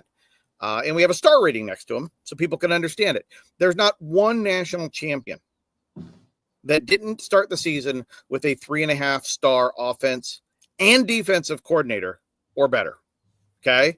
So you take the 10 teams within the top 10 of recruiting, you take out all the poor coaching, boom. Now your list gets smaller. Then you take out who didn't perform well the previous years. Teams that were not in the top 25 of offense and defensive scoring efficiency by my numbers have never won a national title the next year. So you have to be good to be great. And again, it narrows the list even more. So you take into those factors, those were the only 5 teams in July that matched up to 23 of the last 25 national champions. And we got lucky there. I will say, off of that, though, Ohio State's already out in my list. I know. I was just going to ask you. Right? What did you say? Ohio State is out. Okay. Yeah. Well, they lost both their coordinators. Boom. We don't know if they have an NFL first-round pick on the roster. They don't need that. They don't need that. They have top 10 recruiting, so they don't need a quarterback. Okay. They were really good last year, but look, they have an offensive coordinator. If they're letting Hartline run the plays, he's got as much play calling experience as the three of us. Yeah, 4. There's 4. 0. Yeah. Right? He's got nothing. And then Matt Patricia from the NFL. Man, the only program that has been able to be successful, really successful, bringing an NFL guy in like that was Saban when he brought in Daboll, who has one of the best progressive numbers as offensive coordinator in the NFL, brought in Daboll for a year and won a national title. Outside of that, guys haven't been that good. I just don't see it for Ohio State at all, whether they won last year or not. Well, why is it so different? NFL guys going that way, and the NFL is hiring a bunch of college. Like the Cowboys staff now littered with a bunch of college guys. Oh, it is because the college guys are really good, and typically the NFL has been pulling guys out of FCS more than FBS. I think the big change in that is there's a lot of guys with NIL and playing the players and all of the emotional issues of dealing with that. A lot of guys said, this just sucks. The attitudes I'm dealing with are much more difficult. Yes, the NFL is a different animal, but I'd rather go up there and give myself a shot. So, but at the same time, Matt Patricia, he'd be welcome back into the NFL with open arms. And there's plenty of guys that have gone up into the NFL from college that may gravitate back as well. So, they go both ways, but I think it's just getting used to the situation and what you're dealing with that is the most difficult when you're dealing with pros versus young men. And the two teams that you said were outside of that little bubble. Yep. Were Clemson and who was the other? And who? Michigan. And then Michigan. Of course they're both mega programs. Yeah, mega programs, right? Yeah. I mean, Clemson had Deshaun Watson. Yeah. Michigan had McCarthy, plus I think just about everybody in that team got drafted. So people could probably argue with me. It's like that was probably a top 10 recruiter who was at least top 10 in talent easily. And they had really good coaches. They had a good offensive coordinator. They had a phenomenal defensive coordinator. And obviously they had a 5-star head coach that put all that together as well. So, and I think that's the other thing. You look at the guys that have won with lesser talent, Dabo at Clemson, Harbaugh at Michigan. This wasn't their first rodeo. These guys were really, really tested and fired before they actually won it all at Michigan and Clemson. So, to me, a new head coach trying to catch lightning in a bottle and winning it, you got to have tons of talent. We may never see that again.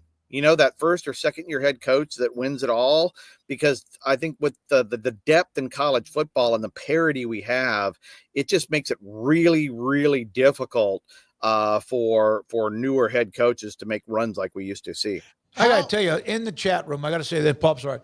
There are numerous viewers love everything. I mean, not because they agree with you, they just love the truth serum, truth bombs, and how you are putting together notes that maybe no one ever really thought about. Although when we have you on, you do bring it up. Well, I don't work for anybody else but myself, so I don't have a mothership or anybody that I got to kiss a butt to, right? Mm-hmm. I don't care if I'm wrong. I'm just trying to make people think on their own and give a concept that I know isn't always going to be right, but I'm trying to interpret numbers to tell a good story just a little bit differently than everybody else. Well, and look, the thing about sports is that the greatest stories are the ones that defy the numbers. You're just giving us the numbers, right. So like the ones that defy the numbers are the ones that you're actually going to get more play off of, because you're like, holy cow, like this is like they didn't do this and they didn't do this and they didn't do this. And somehow, in spite of every kind of metric that says that they shouldn't, they did. That's what those seasons are. Those are the best ones, because you're like, I don't know how this happened, because nothing that says mathematically, based on every other data point we have, this came out of nowhere. So and that's what I love. I live for the anomaly, right? Yeah. I love being wrong because it tells me I got to work harder. I got to do something smarter. What did I miss? Right? It questions everything. There's never a final answer, and so I'm always trying to probe new ways of finding, whether it's working for clients and finding edges, like we talked about on the flags. You can't tell me for a second Dave Aranda shouldn't be hammering every officiating crew every game to try to flag in a game, maybe the difference. And so, it's just taking data and telling the stories and the numbers. And now that I'm teaching AI agents and downloading all the play-by-play data, man, I get to explore all sorts of ideas now. Next time you have me on, we'll start talking about betting teams' momentum. Oh, wow. There's been some guys that have brought up the fact about how this is great for those who like to perhaps bet on college football. But you're not, whoa, did we just lose him? No. Oh, okay. There was our screen went out. Yeah. But that also the word momentum was brought up during the time you were bringing 2-point play or going for 2, etc. in that word momentum.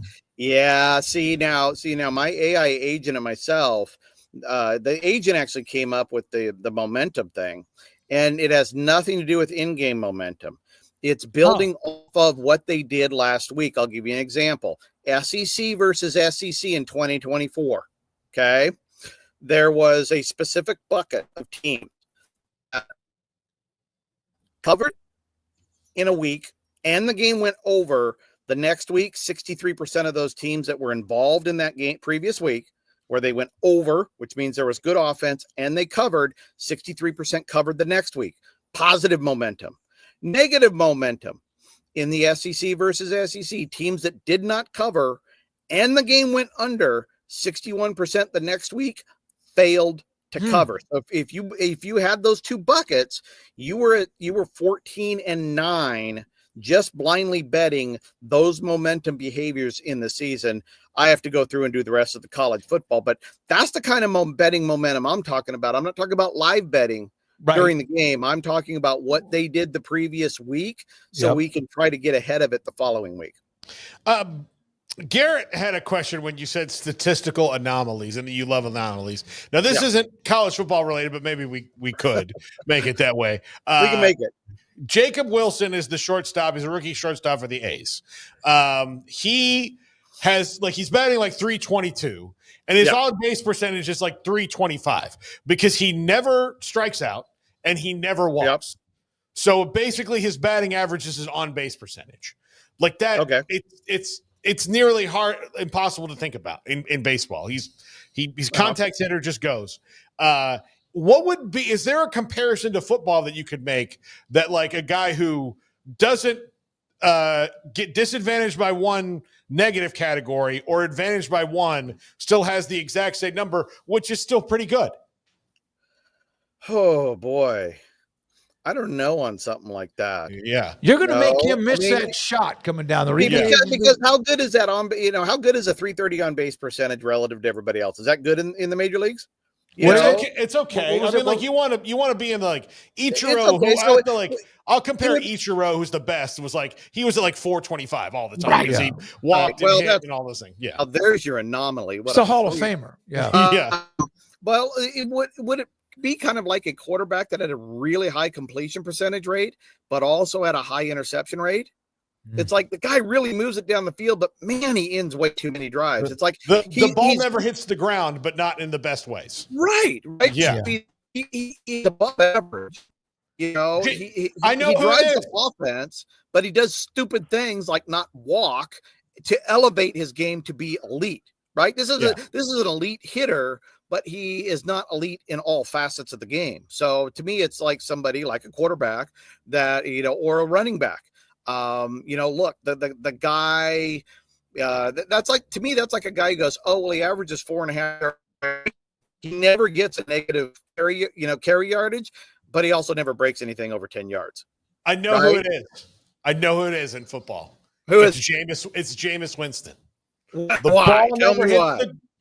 ball never hits the ground, but who catches it is a big question. Is my thing I in that situation with football. All right, I think we're losing Dave's. I think the elk are infiltrating your satellite area. Man, a lot of you love that segment. Go back and listen to it again. We lost a feed to him. Appreciate Dave Bart, too. I knew when we were looking for guests this week, and then I was Paul, you brought him up yesterday evening. He can break it down. Well, by the way, happy birthday to Paxton. Oh, happy birthday, Paxton. How old do you think he is? 12. No, not how old he acts. How old do you think he is, 30. Craig Garrett? Huh? 30. Garrett? I'll probably say about 33. Craig? Just throw out a number. 34. 20 freaking 6 years old. 26 years old. That's what I said. Yeah, there you go. Good job. Paxton and I have a love-hate relationship, but most of it lately has been very much like wet blanket and I. We kind of get along. I want to go back to Dave real quick, and again, happy Meanwhile, birthday, Paxton. Kim, no. So here's what happens with when I suggest let's call Dave and get him on the show. It's because I'll see something he's tweeted, and then it's like a YouTube rabbit hole, but for Twitter, where I just start reading all these things he says, and then you start thinking about the numbers of this. And here's what I think he can do. He's kind of like Tylenol for a fan that thinks their team might be good but isn't sure. Like, you can take it, and then the headache of wondering if they are is lessened because you'll know they either do have these things or they don't. So you can just be surprised and write it out. But when it doesn't go your way, you'll be like, well, they need to do better with the judgment calls. They need to get on those officials, or they need to recruit a little better, or the assistants could be better. So all these numbers that he has that make up a national champion, right? So if your team doesn't have those things, then you can go, well, then if we win it, then it's like one of those special miracle seasons that people always talk about. Yeah, but then think about the miracle seasons are Michigan and Clemson. And Clemson, it's Clemson won 2 out of 3. Kim's right. It's been a long time overall, almost a decade, 2, but they do have the 3 or whatever it is overall, and Michigan being Michigan. All right. But yeah, happy birthday to Paxton. Appreciate that, and all of you who are really love the comments about Dave Bartu's segment with us. Yeah, I mean, happy birthday, Paxton. And I just threw out a number that was right next to the number you threw out, but I could see mid-late 20s. So, yeah, enjoy those years, pal. I want to know what you cook yourself or what you get cooked, because Paxton will send pictures at times of what he's cooked for me. Not for me, but what he's cooked to me, because we love to kind of I love to cook too. But enjoy whatever you can have for dinner tonight and also the weekend as well. All right, there's a story. We'll come back. Let's see. Nope, Bryce Petty. Yeah. We have some time. Yeah, let's do break and then Bryce Petty. We'll come back with a note about the NFL and ESPN in, I don't know, it's a partnership, more than just the fact that they carry games, and what it means when it comes to some NFL network content moving into ESPN's content. That and more. What does it mean, if anything? This is 365 Sports. Alan Samuels House of Travel is a full-service travel agency with highly experienced travel consultants plus support staff with over a combined 150 years in the travel business. They are ready to take care of any travel situation for you, your family, and your business, and with the kind of knowledge to complete a seamless itinerary trip start to finish. They will search for the best deal to accommodate your budget, from air to cars, ship to shore, hotel, and even meeting space. Name a destination and they've been there. They know the places to go, and international and missionary travel is one of their unique specialties. Alan Samuels House of Travel, celebrating 50 years in business. Call Connie, Sherry, Linda, or Bambi at 254-776-2560, or find them on Facebook or at houseoftravelwaco.com.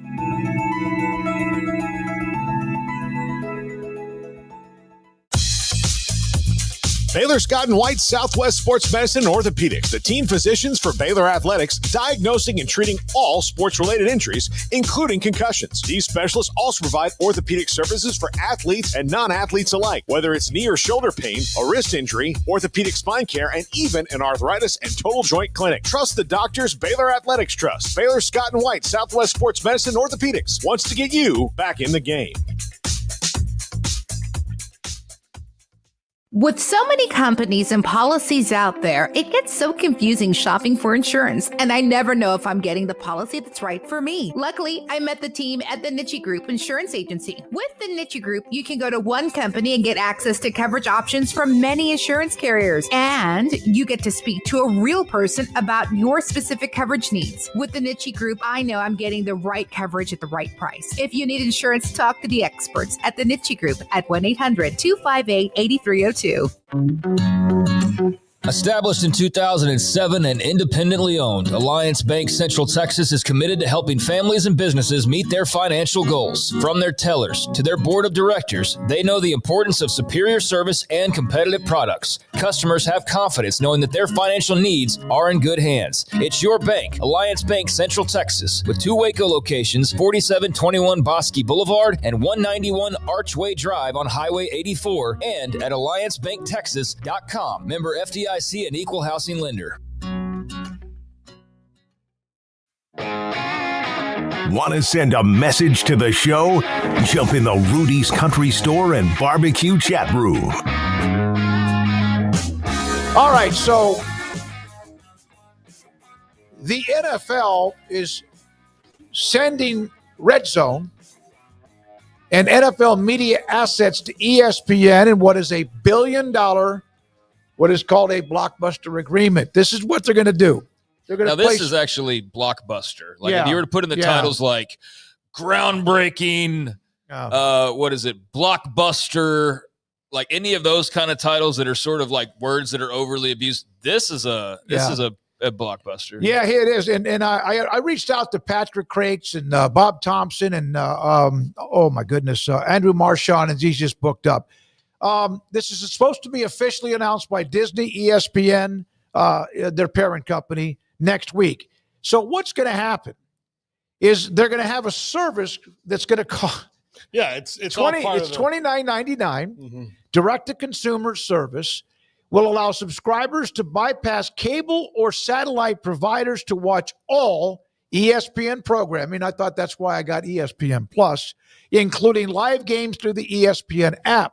What they're going to have is the Red Zone. Now, that's always been a part of what DirecTV and also I get it on Spectrum. There's the Red Zone license out, and like they had some different ones. Like it's usually Scott Hansen, but Andrew Siciliano did one. There's one it's Red Zone, and the other one is like live as the games are going on. Is that a different one? Okay, the Red Zone is the one live. I started watching that a lot more last year because I couldn't get Washington on a lot of the games, and started to watch them quite a bit more.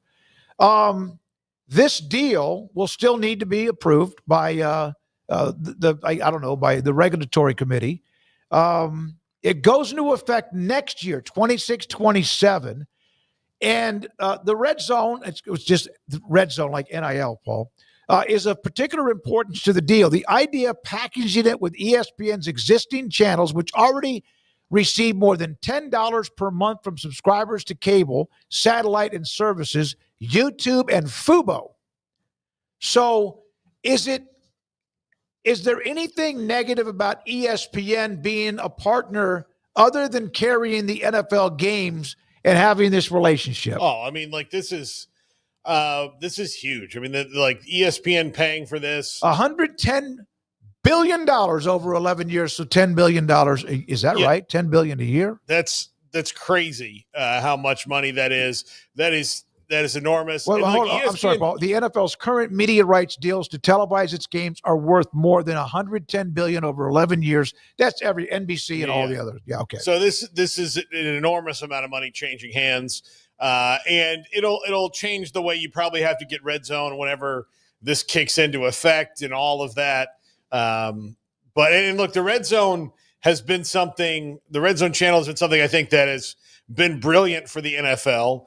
YouTube TV has where you can kind of do the 4 games at once, but I would love it if they had it for college football.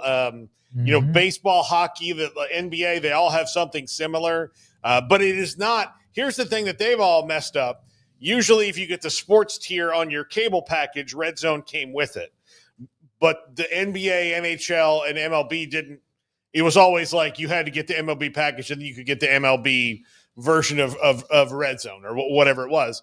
And so those things are huge for fans who can't get their team in their local market like you, but don't want to pay for the whole, because you can't just pick your team like you can in almost every other professional league with the NFL. Yeah, but then those same leagues are bitching about the fact that they have to do individual deals like Major League Baseball. Like it's turned into a total mess for them. Yeah, so it's really confusing, and it's all of that. But yeah, I've read a little bit from Scott Hansen, who's the host of Red Zone, about his deal and all that, because there are very few people who can do that job really well, which is watching all the games at once, having people feed things in his ears constantly and say, hey, we're going to go to Buffalo and New England right now.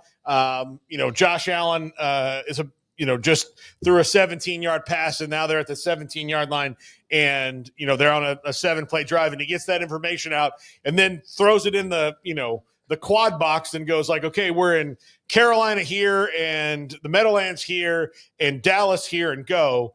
And he really worked out a nice new deal for himself, and he gets a nice little pay bump as well to keep going on with it. But yeah, it's a wild thing. And ESPN, the one thing I do worry about is ESPN buys things, and then instead of just leaving them alone and saying like, here's the ESPN sticker we can put on this now because we bought it, they tinker. And they're like, hey, what if this person was on this? You're like, well, we don't need that person. Like, yeah, but the marketing department thinks if we did, and then all of a sudden they get in there, and you're like this, and hey, what if you did the NFL Red Zone talking about the next Marvel movie? And you're like, all right, I guess, whatever. One of my biggest annoying things when I watch special events, and I understand why. Like, let's say it's on CBS, and then they show a bunch of their stars of various of their weekday shows or whatever. And I know why. They're smart. They're marketing their shows, and they paid billions probably for the game, Super Bowl especially. But I do get kind of to the point. That doesn't mean much to me. Mainly because I don't watch a lot of TV shows. Well, I mean, I do, and I still don't like it when I'm watching the Super Bowl. It's like, hey, let's see what the stars of the neighborhood. 9:00 Mondays on CBS. Think about this game. You're like, all right. Yeah. Good for them. Yeah, I mean, it's I swear I've heard for like 10 years in a row that ESPN's dying. This would seem to indicate otherwise. I mean, if anything, they're going to be bigger than ever because now they've got the NFL Network and Red Zone attached to them, and they've obviously made some other investments pretty big over the recent years. McAfee, for one, the SEC is obviously a huge brand for them and whatnot. But yeah, this takes them more into the NFL game. I think the big concern that I saw when this was first talked about was, how does this go about ESPN reporting on things? And kind of a conflict of interest. But then I guess you could also say, when have they really maintained reporting on a level like that? Like, is it even that anymore? I think sometimes it is, but like the investigative journalism I'm seeing is like Pablo Torre, who's definitely not on ESPN, to my knowledge, at least. Not anymore. Yeah, and was. Yeah, is with the whatever the Levitard network is, and Meadowlark? I don't think he's with them anymore. Okay, well, he's with whoever he's with. It's not ESPN, but like that's where I see investigative journalism now. Is I see it more from like independent companies. So maybe it won't be that much of a conflict of interest. But I just know that was one of the concerns raised like a couple of years ago when this was all brought up to begin with. I don't have Red Zone, but my sister and brother-in-law do when I'm up there during the fall, which I'll have much more time to do that this year. I'm excited about that, but they have Red Zone going, and it's cool. It's cool to have, just especially them both being fantasy footballers. Like you have to have it. Yeah. But it also makes it so intense in a good way. Like for all these people that want to like rig everything to where it's like sudden death the entire game, and there's $1,000 riding on every single second of it. Like those people that need that kind of thrill to enjoy anything at this point in life, the Red Zone's like crack because it's just constantly. Yeah. And I have no skin in the game, and I was thoroughly enjoying it when I've been up there the couple of times they've had that going on. I hated that I had to leave because it was so entertaining. So, this is cool for ESPN to acquire all this. I don't know what any of it means in the long run, but I think it's a good move on their part because more NFL is not a bad thing. It means, I don't know if I pay for the Red Zone on my cable, maybe it's for an extra tier. But no, you paid like Sunday ticket. Yeah, $29.99. Appears. I'm talking about what they said it's going to cost. Okay. The new, whatever the 10th bundle of anything Disney or ESPN. When we come back, He played quarterback at Baylor. He has been listed as one of the next inductees to the Baylor Letterman's Hall of Fame, Athletics Hall of Fame. Bryce Petty, he's next. This is 365 Sports. Brand new month. Allen Samuels, Dodge, Chrysler, Jeep, Ram, Fiat, Ted Teague. In fact, they just released a whole bunch of new commercials. And I'm going to, in fact, open up the attachment here. Allen Samuels right now get a 2024 Ram Crew Cab starting at just $43,990. Don't miss the savings right now in what is called the Make This the Summer event at Allen Samuels. Also, 2025 Jeep Wrangler Sport for just $29,999, or grab a new Jeep Compass Latitude for $26,700. This is fresh off the email that I was sent by Ted Teague, the CEO and general manager. Make this the summer sales event at Allen Samuels. And here's another one. Get a new 2024 Dodge Daytona, Scat Pack, or Jeep Wagoneer. That is an amazing vehicle. Huge, monstrous, luxurious SUV. The S Launch Edition, 0% for 72 months or $20,000 off MSRP. Hurry up. It's available right now. Tonight they're open, in fact, for a little bit longer. And, of course, the weekend on Saturday. Allen Samuels, Dodge, Chrysler, Jeep, Ram, Fiat, Loop 340 east of 84 in Waco. Automatic Chef is your local vending, office coffee, and micro market provider, delivering outstanding service to break rooms all over Central Texas for over 50 years. Automatic Chef brings the best products to your location at the best prices. With hundreds of choices in fresh food, coffee, snacks, and drinks, let Automatic Chef tailor a break room solution to your needs. Make break time great again with Automatic Chef. Automatic Chef Canteen, 6900 Imperial Drive in Waco, or online at automaticchef.com.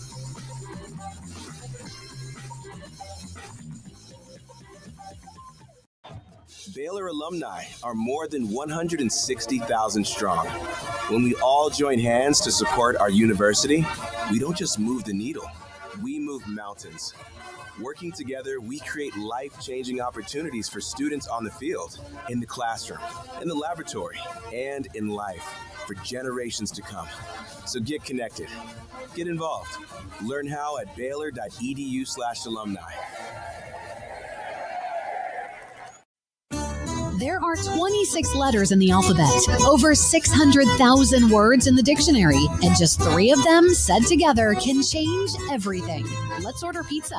Those 3 words lead to dough made from scratch and 3 fresh signature cheeses that blanket golden crust in a heavenly melt on Marco's Pizza that'll blow your mind. So visit marcos.com to order and stop by Marco's Pizza in Belmead, China Spring, Woodway, and in Robinson. Marco's. Pizza lovers get it.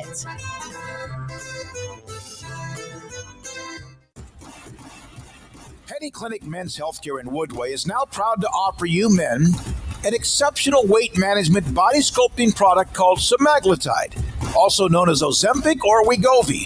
Semaglutide is an FDA-approved weight management medication.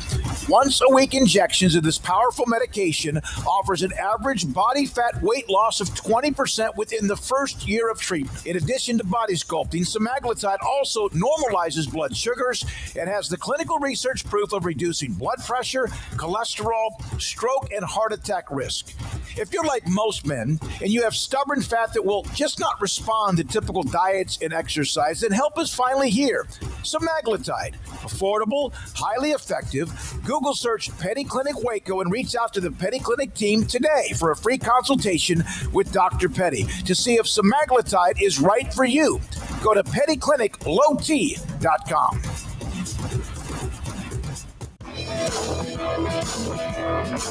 This is 365 Sports. Enjoying the show? Hit the like button and subscribe. Announced earlier this week, 6 new representatives inducted to the 2025 Hall of Fame class, Baylor, including Cyril Richardson, an island of a man, Derek Turner, Hannah Burke, Taylor Ormond, Samantha Schaefer, also Darius Dunn, a great basketball player, and Chris Durbin, and this young man. He will always be a young man to us because he is one of our all-time favorites. Yeah, I'll just tell you, And of all the ones, I don't get it on Bryce. Yeah, I No, know. no. It's not like he won anything. Bryce Petty, former Baylor quarterback and two-time Big 12 champion quarterback. How have you been, young man? Oh, man, I tell you what, after that infomercial, I'm fat, dumb, and happy. I think I need Dr. Petty to help me with my low T and the weight loss. And not a relative. I might have to sign up for that. I didn't even know I was a doctor. Maybe we're related. I can get it for free. Well, I got his number. I'll send you his number. You're too young to need that low T. You're still in your – my God, how old? Are you like 30? Oh, it's been 10 years, man. How crazy is that? I know. I'm 30. Just celebrated 34 in May. My God. By the way, in Dr. Petty's office, he has Yeah. a picture of Bryce. Yeah, he the does. Big 12 championship. Yep, he does. Yeah. I think Dr. Petty's riding your coattails and making people think that you're related to him. So what did that mean? I tell you what, there sounds like an NIL deal that I should have been awarded back then. God, would have been some money for you. So what did it mean when they called you? This is not any surprise that you're going to get in it, but what did it mean to you? Well, I mean, I tell you what, I think it. The first thing that popped in my head was just the team. It kind of brings you back to 10 years ago, crazy enough, but man, it seems like it was yesterday.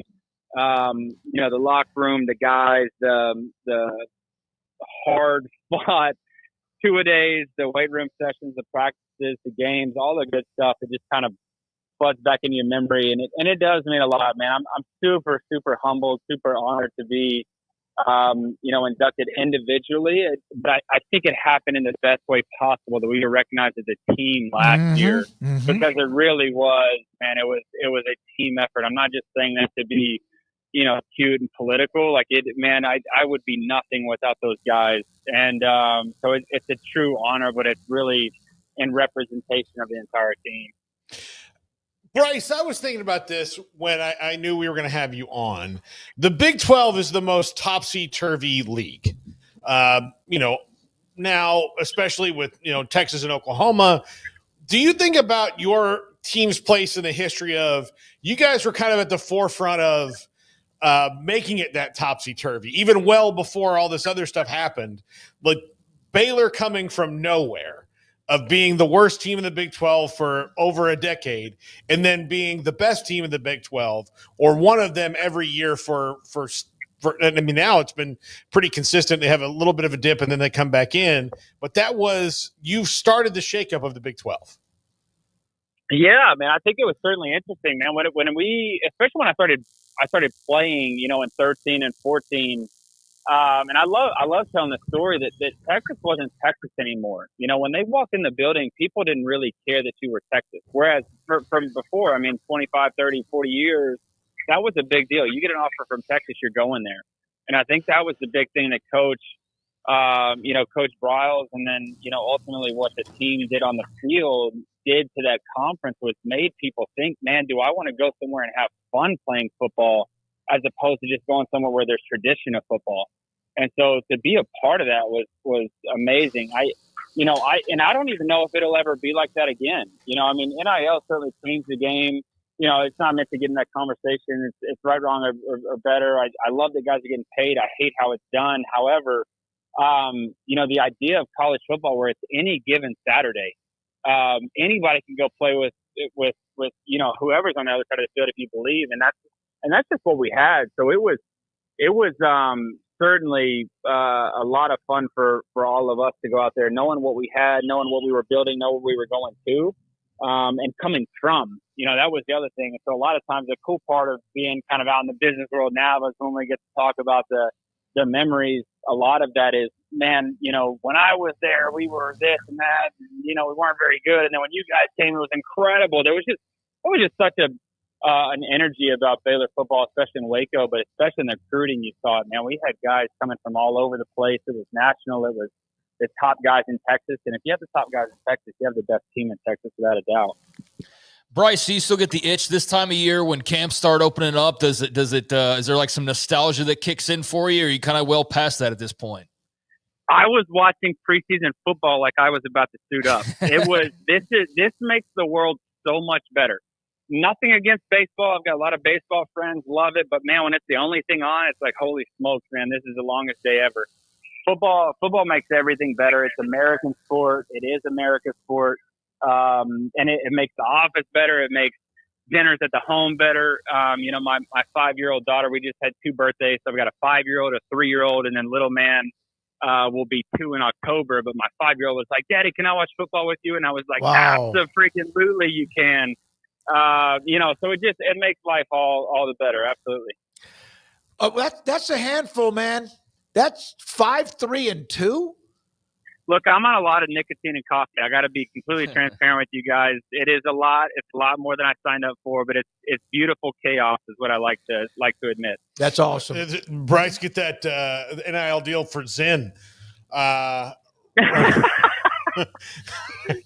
God, Bryce, what do you think about the current state of the team after the great close that they had last year? Should have beaten LSU in that bowl game.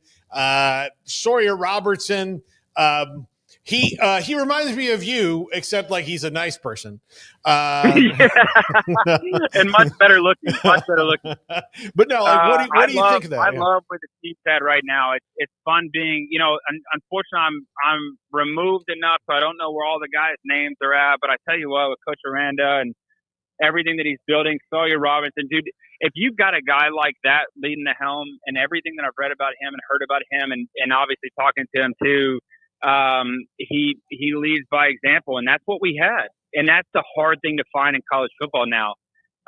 There's so much turnover. There's so much care about money. Unfortunately, it's part of it. But when you can build culture and you can lead behind a guy like Sawyer and those seniors, man, it makes for a great football team. Because it's what you build on, all, whatever, spring training and then fall camp is all not just for August and September. It's for the games in November where you're kind of in a dogfight. You got to go back to that stuff.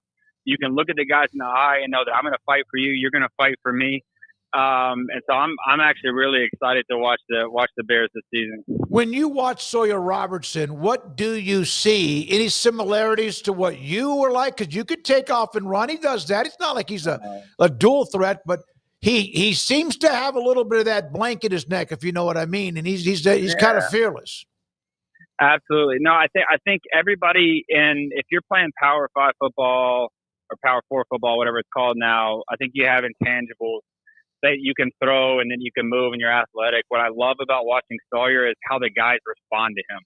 I love that he has a calmness in the huddle. Doesn't matter the situation in the game. Doesn't matter how much time's on the clock or, how much they're behind the sticks. They respond to him. And those are the things that you can carry. Those are the things that I really appreciate and respect about him as a player, especially outside of all the things that I read at him as a person. And so when you have, again, that guy, quarterback is just a natural leader of your team and he's supposed to be. And so when that can be genuine and not faked, that's a great thing. So I really, really enjoy watching him and, I hope, wish and hope and pray all the best for him because I think he's going to have a great year this year. Bryce, what have you seen change, especially like when you watch, Kendall, KB, he's at TCU now. What have you seen change with the offense that you guys ran from then to now? Like, what new wrinkles does it have? I think it's honestly the defenses that have created some wrinkles. I think defenses are getting better in their matchups and how they play certain things. When we came out in 2011 and Griff had more touchdowns than incompletions against TCU, and we were able to run that table. What we really were able to do was create space with guys, and that was where you spread everybody across the field. And it's awesome to see how all these offenses have adopted Coach Bryle's system. And I have that conversation a lot of times too, because people recognize the fact that guy was an innovator, and he really changed the game and the dynamic of college football. And it's even starting to come into the pros. It's putting guys in space that have speed, that have athleticism. And that can just make plays and create plays. And so, but again, I think defenses are getting better too. They're starting to get more athletic in some of their space players where you're not seeing a linebacker that's 250 anymore. You're seeing a linebacker that's 225, that can run So the test tube babies that were the London Fletchers of the world back in the day, for all you old football guys, are, kind of few and far between because you got to be able to move. And guys are doing a really good job of kind of creating matchups and being able to match in space better than, when we came out. It was very, very much chess versus checkers at that point. All right. So are you any longer friends with Corey Coleman since he's on the TCU staff, along with about half of what used to be the Baylor staff? Absolutely, brother. He's green and gold till he dies. To me, he helped me get into the fame. So I'm always a fan of those guys. But more importantly, I'm just a fan of those guys that are finding themselves knowing that they're more than football. That they can take what football gave them and create and build and certainly help the next generation of guys. And Corey's again one of the many guys that are just as good of a person off the field as he is on the field. As athletic as he was, he has so much more to offer and more to give than just shoulder pads and a helmet. So I'm super excited for him. I think it's going to be a great role for him with KB and that wide receiver room at TCU. It is unfortunate they have to wear purple, but that is what it is. Well, we had one of our producers who just left us a couple weeks ago. Corey grew up a Baylor fan. Corey Coleman was his favorite Baylor player when he was a kid, like absolutely favorite. And the day we had Corey on after he took that job and he popped up on the screen and he had a purple TCU shirt and TCU hat, I think I saw Emory die inside a little. Just a little. I think it was much more of a rivalry when Bryles and Patterson were trying to virtually beat each other up. Mm-hmm. And that just made it fun. But man, I tell you what, I root for those guys that had a big impact on my life, and Kaz and KB and Corey all had a big impact on my life. Did you think, or seeing now that he took the path of coaching, did that make sense with the Corey that you knew back then? I think the football is a really hard thing to let go. And I say that in all sincerity in terms of what it teaches you. And I love when guys get back into ball because there's this, it's really hard and people don't really understand what it's like to leave something that you've worked your whole life for. But a lot of times the locker room and the guys that are around you all having one goal in mind. There's days and hours and a ton of effort spent into, what is 12 games. And so for a lot of guys, they love that piece of it. And I know that Corey's going to be so good at that too in terms of recruiting, getting athletes and getting guys to buy into TCU and what Sonny's doing and what KB's doing on that side of the field. I love seeing him be able to turn the passion that he took on the field to a little bit different position off the field, but still impart the wisdom and the experience that he has. So no, it doesn't surprise me at all. So I was looking at the class, the rest of the inductees, and I don't know how many of them that you know or been around. Lace Dunn's obviously incredibly popular Baylor legend, but going in with Cyril Richardson, does that make it a little extra cool?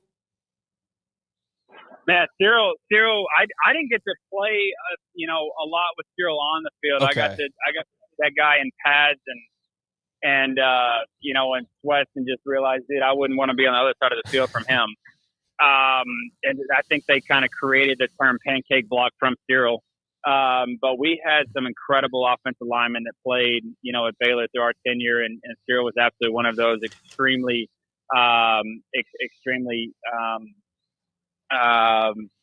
blessed to be around him as a man and as a player, but also he deserves this just as much as anybody. What was it like? Because you had, and what Randy Clements did is they got what Steve Sarkisian's getting at Texas. He calls them big humans, like left tackle to right. Texas Tech has monstrous linemen when Leach was there, and they spread them out. But you had, along with what Baylor did with Laquan McGowan at 350 whatever pound, 400 pound H-back. But what was it like? Because you're a pretty big dude. But to have that wall in front of you, and Clements would mix and match them from one year to the next, and it never seemed to blink.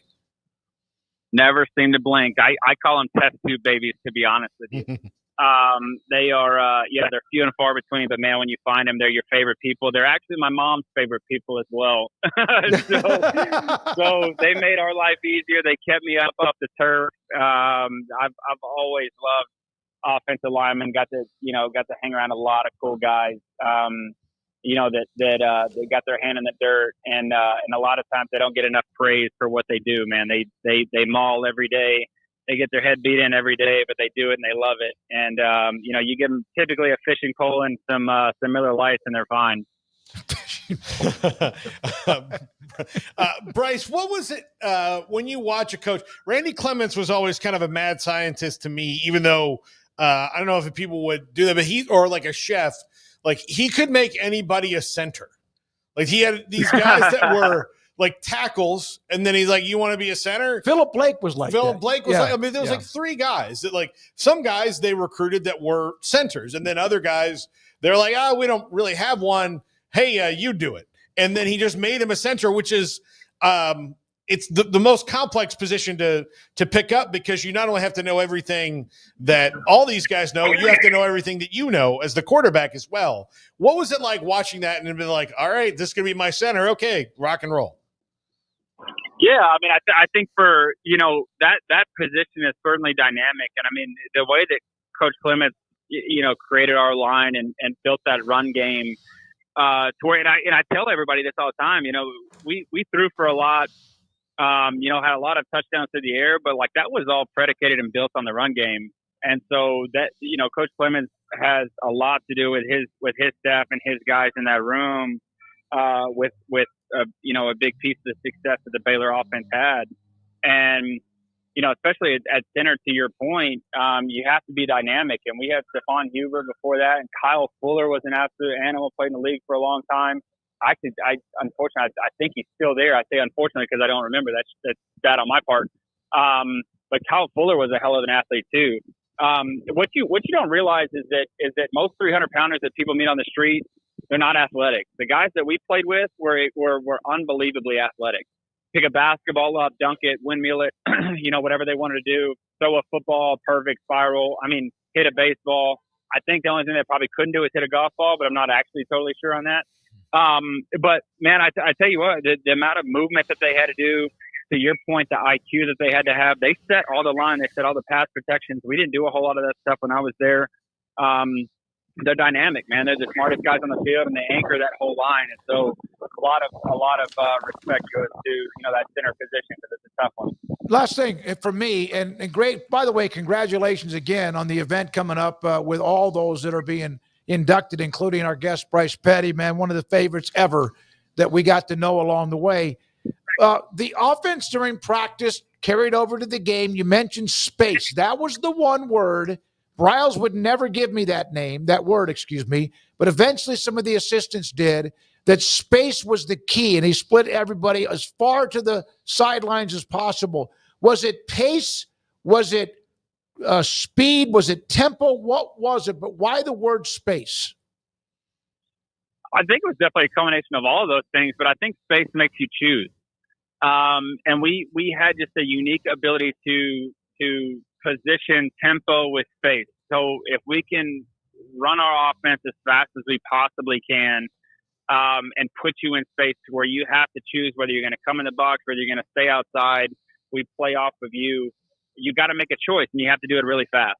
And so that was one of the greatest things that he ever put into that offense, and created that wrinkle that just gave us a completely different dynamic, using what the defense is supposed to do against them. That's what I was saying. Is chess, it's chess just on a different play. It wasn't from a mentality part of chess of me thinking 3 or 4 moves ahead of you.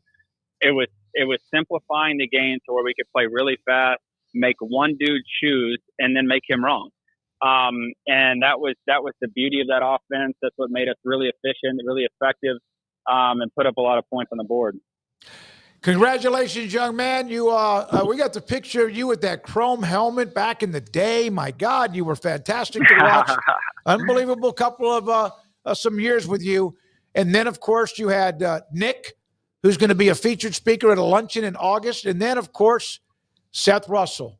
RG3, he had a power ranking among the quarterbacks in that era during that time. What would your power ranking be with you, RG3, Seth Russell? We'll leave Stidham out of it for right now, and then Nick Florence. Well, Stidham's one of my buddies, man. One of my best friends. I got him over from Texas Tech, so I got to put him on him. Okay, on that Mount Rushmore. Phenomenal. Yeah. I tell you what, man. To those four cats, dude, I'm just a footstool. I can tell you that, man. Those that between Griff setting the tone, the Heisman, the statue, really putting Baylor on the map. Nick being able to sustain that. I was just a product of great teams, man. Great people. A lot of talent on the field. Seth could jump out of the gym, could throw the ball off the field. That guy was so much more athletic than me the whole time. I was just sitting there trying to make sure that dude didn't have enough water to where he could take my position.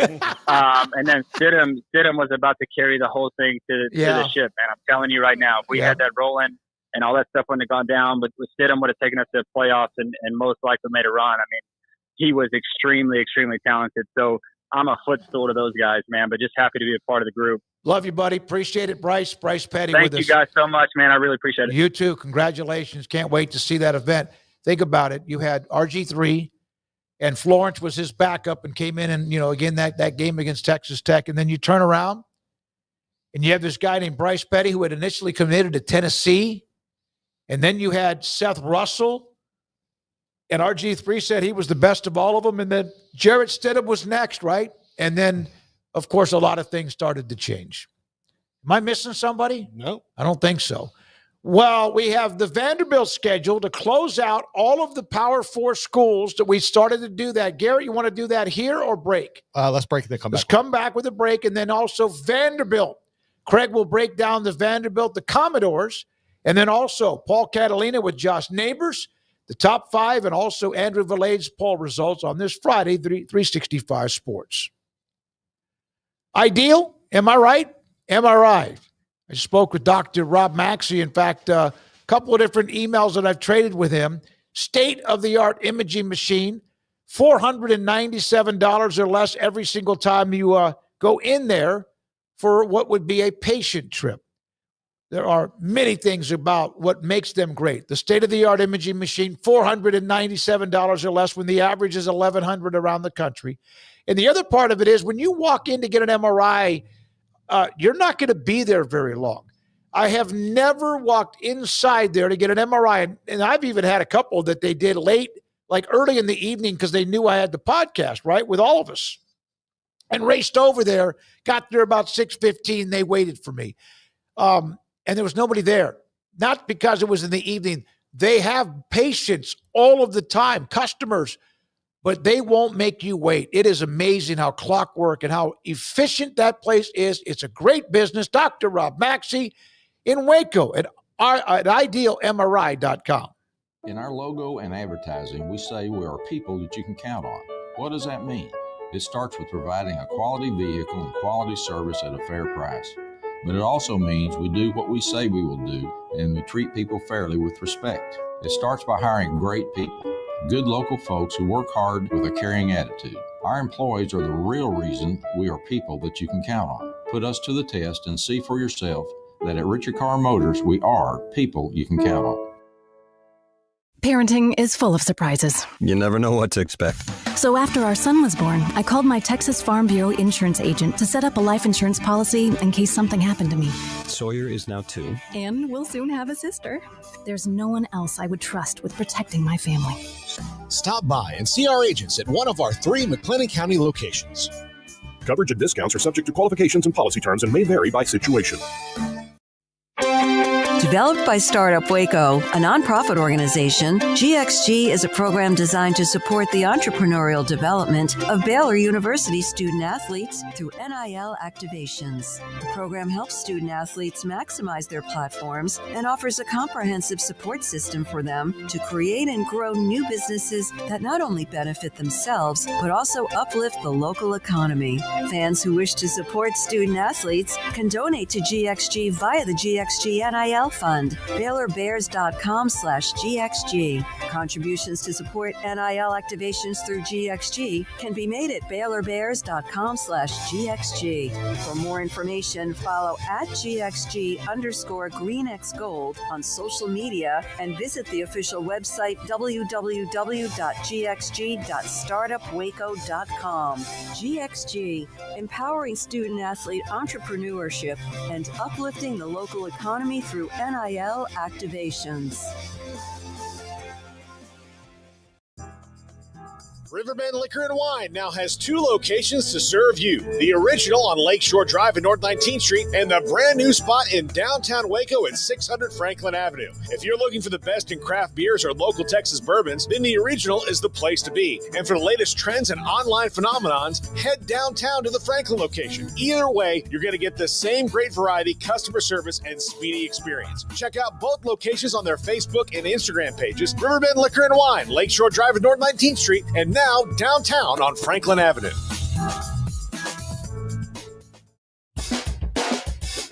This is 365 Sports. Check out the 365 Sports family of channels on YouTube.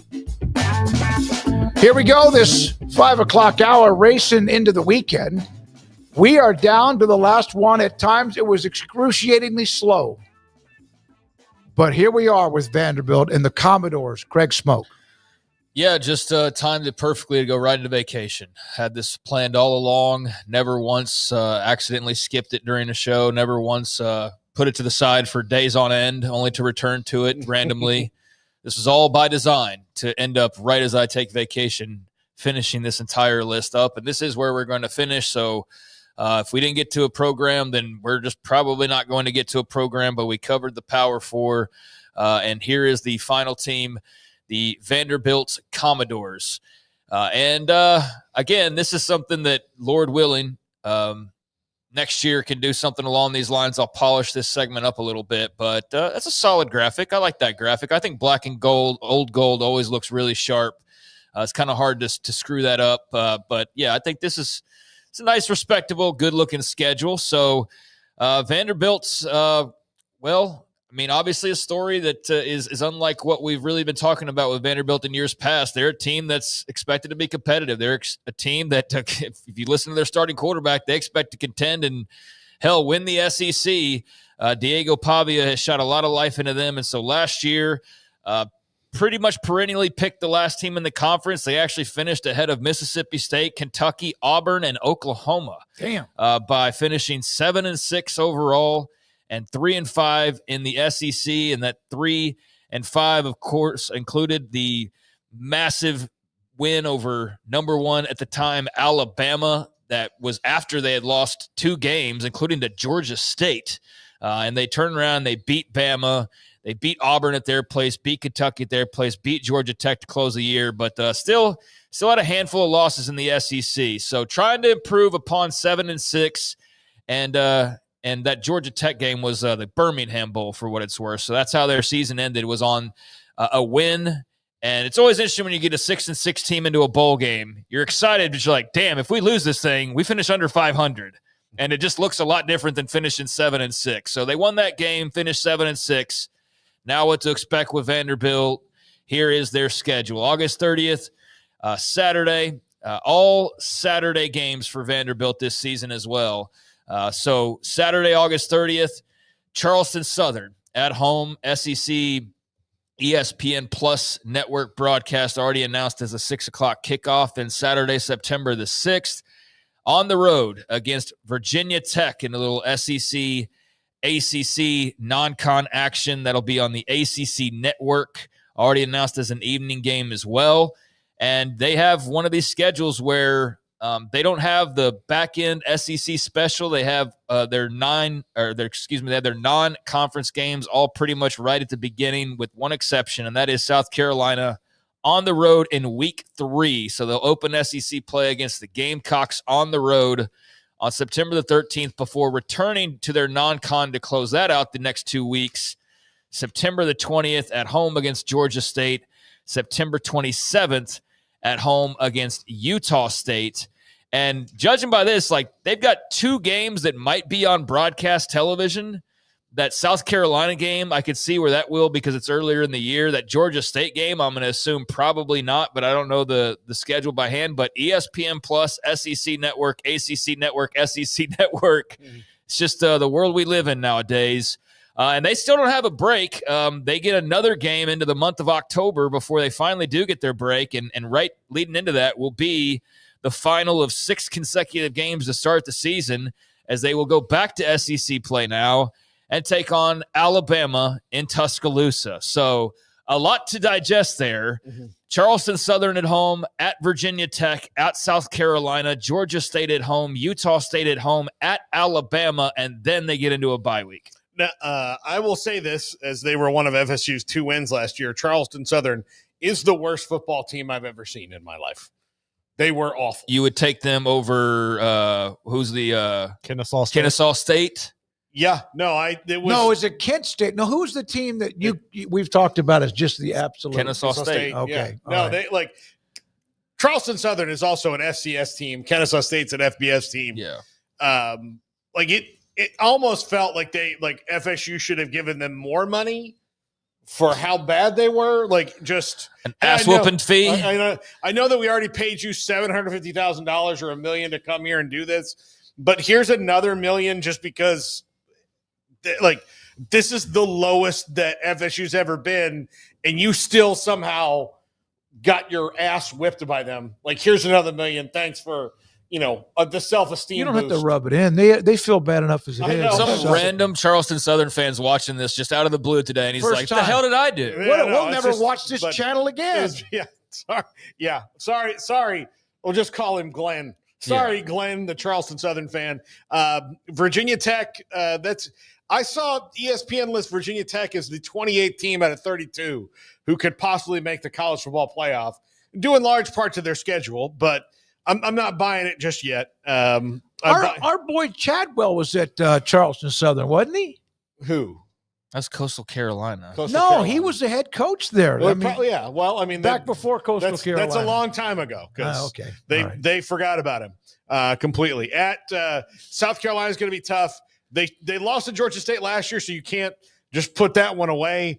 Utah State has A&M and Vanderbilt on their schedule as SEC teams, and then that game on October 4th at Bama is going to be more fired up than the Bama crowd's been for a Vanderbilt game ever. Ever. That's kind of like they can't wait to go out and turn the grill on with that one. But here's the thing: it could blow up in their face because that whole week they could be like, "We could Vandy again." And then it just, I don't know. They've cared too much. And it depends on what Pavi is doing and what he says between now and then, which he's already kind of discussed what they're going to do. Yeah, so we veered off into Jamie Chadwell. He was at Charleston Southern on a couple of different occasions. I haven't followed his career that closely to remember all of that. But when did he become y'all's boy? Just in admiration. He's been on a couple times, but I'm the biggest Jamie Chadwell advocate there is. Yeah, and I hate that he's. I think we're going to get him on next week, though. I think we're going to get him. Great. Yeah, I like the guy. I know that a lot of people don't like Liberty for whatever reasons. I get it. Some of them are good or bad, but I always have liked him. But we'll go back to Vandy. I like him, but yeah, I think he deserves a better job. All right, so back to the schedule. After the bye week against Alabama, the last time we saw them. Vanderbilt back on October the 18th, home against LSU. And then the following week, home against Missouri. Then on November the 1st, back on the road, going to Austin for an 11 a.m. kick against the Texas Longhorns. Then November the 8th, back home. Third home game in their last 4 weeks of conference play. And they got another home game following this, but they will be on November the 8th there in Nashville against the Auburn Tigers. And then they get into their second bye week, but they will be back at home again, as I mentioned. So I'll get to those last 2 games. But the second stint, LSU at home, Missouri at home, Texas on the road, and Auburn at home. So better take advantage of being at home because that's a 3 out of 4 stretch right there where you could definitely do some damage or you can have some damage done to you. Yeah, absolutely. But, when I hear Pavi talking about how they believe this season to be better. Look, they've got some tough games on this schedule, but they also have some really winnable ones. And if you can steal one from an alpha dog like you did last year, then who knows? I think this is one of those schedules. They're going to start off like 4-1, and then it's going to be like biting your fingernails to see if they win two more games in SEC play. A lot of it's getting down to depend, like Kentucky, as I'll get to here in a second. Yeah. To win number 6 or something, because Charleston Southern win at Va Tech. I mean, who knows? Who knows? At South Carolina. So maybe they lose a couple early games, but I could also see them just dropping maybe that South Carolina game and feeling really good heading into full-on SEC play. But after they get back from the second bye week, 2 games remaining, November 22nd, Kentucky at home, and then to close things on out, a little in-state action as they will be in Knoxville against the Tennessee Volunteers on November the 29th. So Kentucky and Tennessee, some close nemesis. Is it nemesis? What is plural? Nemesis. Nemesi? No. Some close. I believe it's nemesis. Nemesis. Some close nemesis. Nemesis there with Kentucky and Tennessee. Is that an apostrophe at the end of the S on nemesis? I don't know. Yeah. Okay. Who do you think their common rivals are in college football in the history of the program? Well, Tennessee's one, obviously. Georgia, Kentucky. They don't have Georgia on this schedule. I don't think Georgia probably considers them one of their few rivals. No, it's not what Georgia considers. It's like what listed under the rivalries. It kind of is. I mean, it kind of has to cut both ways. But I know there's the examples of all the Texas schools except for A&M and Texas. Texas claims none of them, even though they all claim them as like their number one, basically. Not exactly, but pretty close. Georgia, Kentucky, Ole Miss, Tennessee, Georgia Tech, dormant, and then for the longest time, Sewanee was one of their big-time opponents. They've won 14 conference. University of the South, right? Yeah.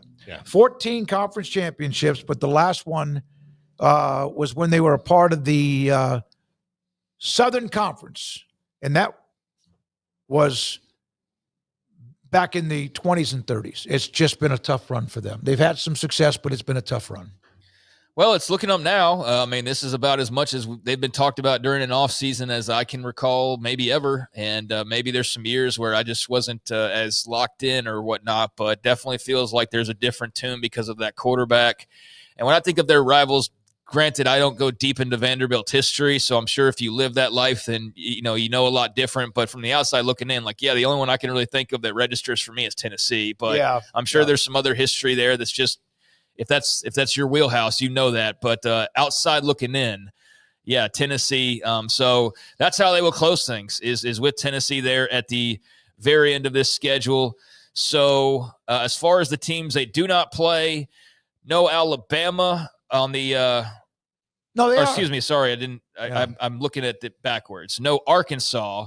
I had marked off who they do play, and I was reading that. They don't play Arkansas. They don't play Florida. They don't play Georgia. They don't play Mississippi State. They don't play Oklahoma. They don't play Ole Miss, and they don't play Texas A&M. So those are the teams that they will only see in the SEC championship game if it were to come to that possibility. But outside of that, but they still get Alabama and LSU and Texas and Tennessee and South Carolina, who's rolling in pretty hot. So it's like all these schedules. You get a handful of the good ones, and then you have a couple of the kind of in the middles or the lower ones, and then there's a couple, 2 or 3 that you won't play out of that Bama, Georgia, Texas kind of contingent of teams there at the top. If you were to flip it Alabama or Texas and it's a Mississippi State or Arkansas, then that looks like a much more manageable, but you can't. And then they also could have the ones that they skip, the Georgias, et cetera. It could be a murderer's row, especially for a program. But that was a fun story. It really, really was. I didn't even know much about him, Pavi, until that Alabama game. I'm like, oh, damn. I know about him because he was lighting up box scores previously when he was out in New Mexico and going over the box scores every week and just keeping up with that for award stuff. I always kept looking at this Pavi. I was like, who the hell is this guy? And then watched him eventually. And then when he got into the portal, I was not at all surprised because I was like, yeah, that dude can play. And then sure enough, everybody saw that by the end of last year. Yeah. I actually, last year – I knew about him because of looking at box scores and all that, And then when FSU needed a transfer quarterback, I'm reading about everybody who's in the portal, and Pavia was the one I actually wanted them to get, but I knew that it wasn't sexy enough for him. That and as soon as they were wrong about that, because I think he was way sexier than what they. Yeah, they would have won 3 games. I mean, yeah. No, they would have won 5. Honestly, he probably would have willed them to 5. I mean, that's the kind of dude he is. Yeah. That's what I was like. Well, no, this is the guy they need. They need somebody with gumption. And DJ, you just never did it for me. And then as soon as they got down the road with Cam Ward and it wasn't going to happen, I was like, this is about to end up bad. By the way, who took a knee at the end of the game last night in that preseason game? Did you see it was DJ? No, I didn't. I think he actually took a knee at the end of that preseason game. Good for him. He was a part of a winning team. Yeah.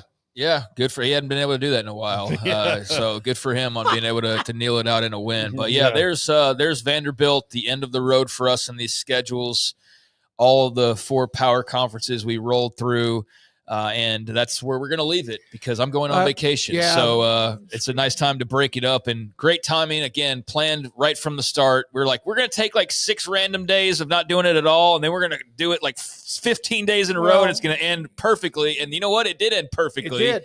And we're ending with the team that is as interesting as – I mean, there's a lot of interesting news and notes out there, but Vanderbilt really truly is a very – curious, interesting, and potentially exciting team. And let me check their over-under win totals. If you're going off those wins right now, do you have any sort of inclination as to what you'd expect? I mean, bowl game. I would say the over-under is 6.5, isn't it? It'd probably be. Yeah, I think they could be 7 and 5 if they steal. I bet it's lower than if they steal one, but they're a 6-6 team. They are listed last I 4.5. Look at 4. You let me finish. Yes, at 4.5. Well, I mean, I was just guessing. 4.5 wins for Vanderbilt. So I think I'd feel pretty good about going the over there. But then again, I'm sure there's party going, well, why is it so low? What do they know that I don't know, kind of thing. But I'll default to Diego Pavia and think they can get 5 wins. Is Clark Lee kind of a badass? Is he like the guy at Georgia Tech? Who's the coach at Georgia Tech? Brett Key. Yeah, those two. I'd like to see both of them get into a ring. Diesel, Craig, please show Vanderbilt some love. Go Gamecocks! From there you go. And I think we had one more, did we not? I have to go back and find out. Yeah, it was from Kim Coulter, who was in the. There we go. Jerry and Stephen Jones could a one-man rock fight. Yep. Yeah, they could. By the way, and thank you for who was the first one? Diesel. Diesel, appreciate you.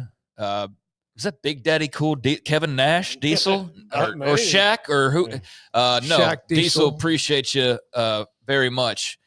So as far as the Micah Parsons thing, here's Adam Schefter from 3 hours ago now at this point, but at least 3 teammates, Trayvon Diggs, DeMarvion Overshone, and Wanye Thomas, changed their avatar to include a picture of Micah Parsons. Oh, dear God. Man, this is the high school drama I've always lived for. It is.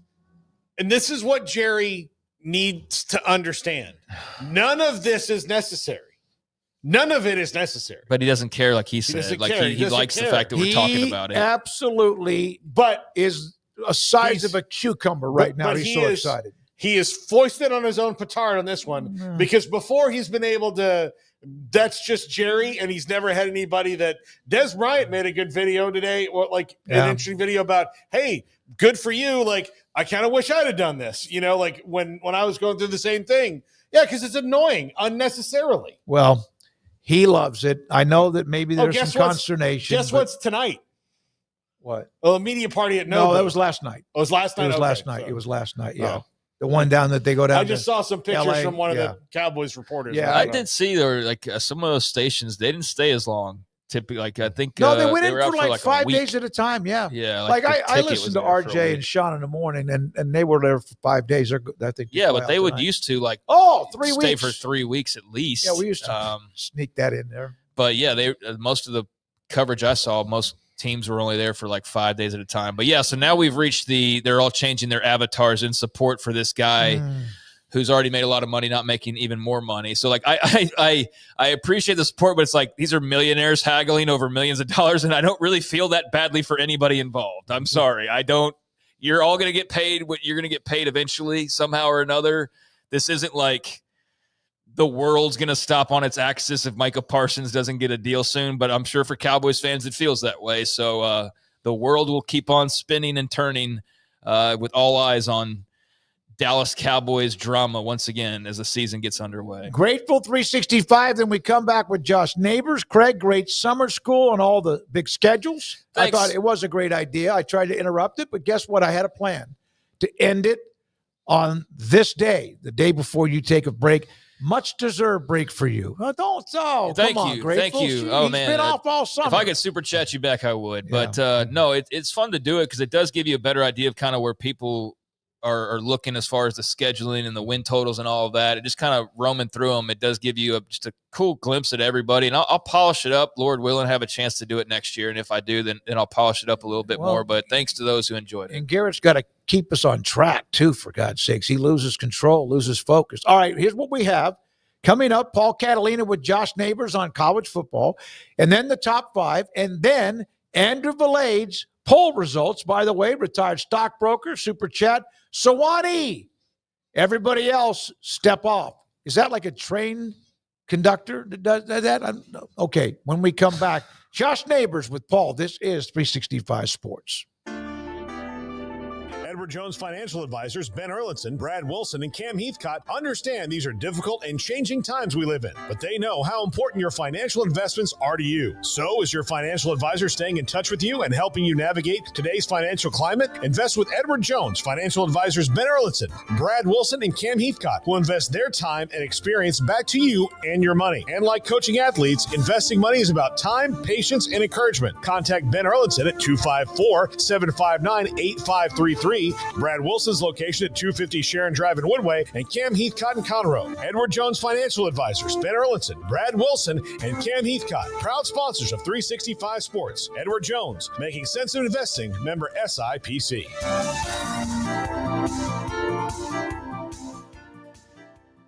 Pizza, burgers, and Bears football. There's no place around Waco that serves them all other than Bubba's 33. Come show your green and gold and enjoy some of Waco's best food and beverages while watching your favorite team, the Bears. When real Bears fans get hungry, Bubba's 33 is the #1 spot for ice-cold drinks, hand-stretched, stone-baked pizzas, and bacon-infused burgers. Join us for indoor or patio dining. Bubba's 33, Waco's restaurant and proud supporter of Baylor Bears football. Sick 'em, Bears. It's the Make This the Summer event at Allen Samuels in Waco. Get a new 2024 Dodge Daytona Scat Pack or Jeep Wagoneer S Launch Edition. 0% for 72 months or $20,000 off MSRP. Hurry in. Get these electrifying deals only. Allen Samuels. Come by. Let's be friends. 1, 2.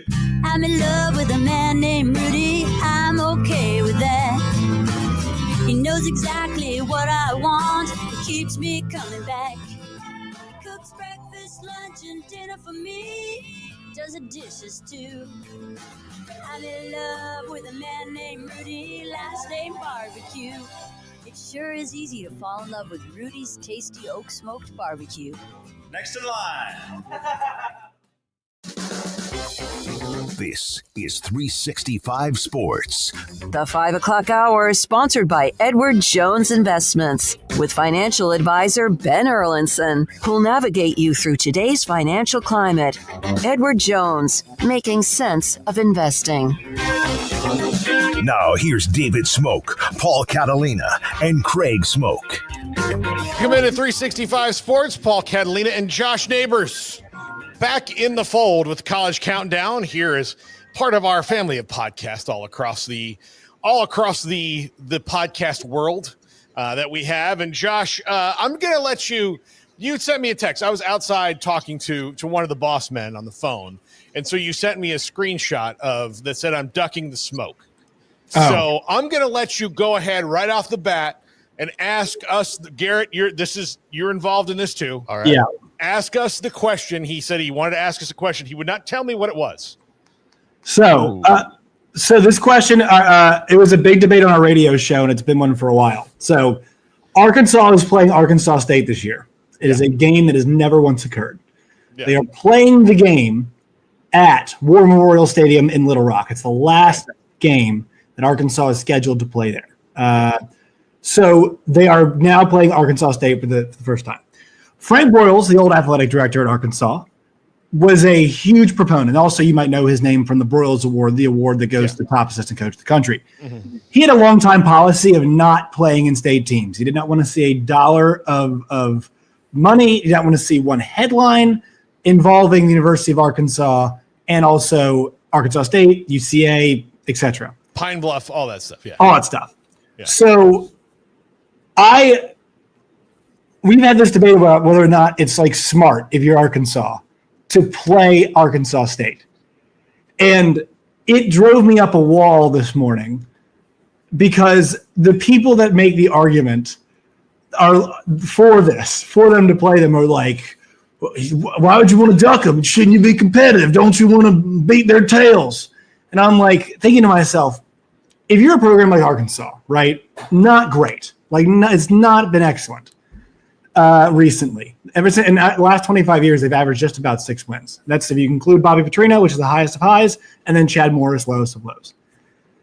Why, if you're like a vulnerable program, would you expose yourself to any potential embarrassment? Because to me, Texas A&M loses to App State at home.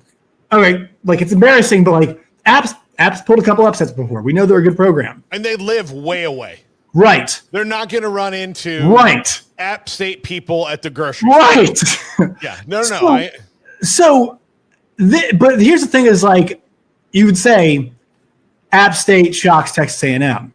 Like that's the headline in Sports Center. Would say it. Arkansas State beating Arkansas. It's like, oh, ooh, little brother, look at this! Like, check this out. And if you're the athletic director, why would you schedule this?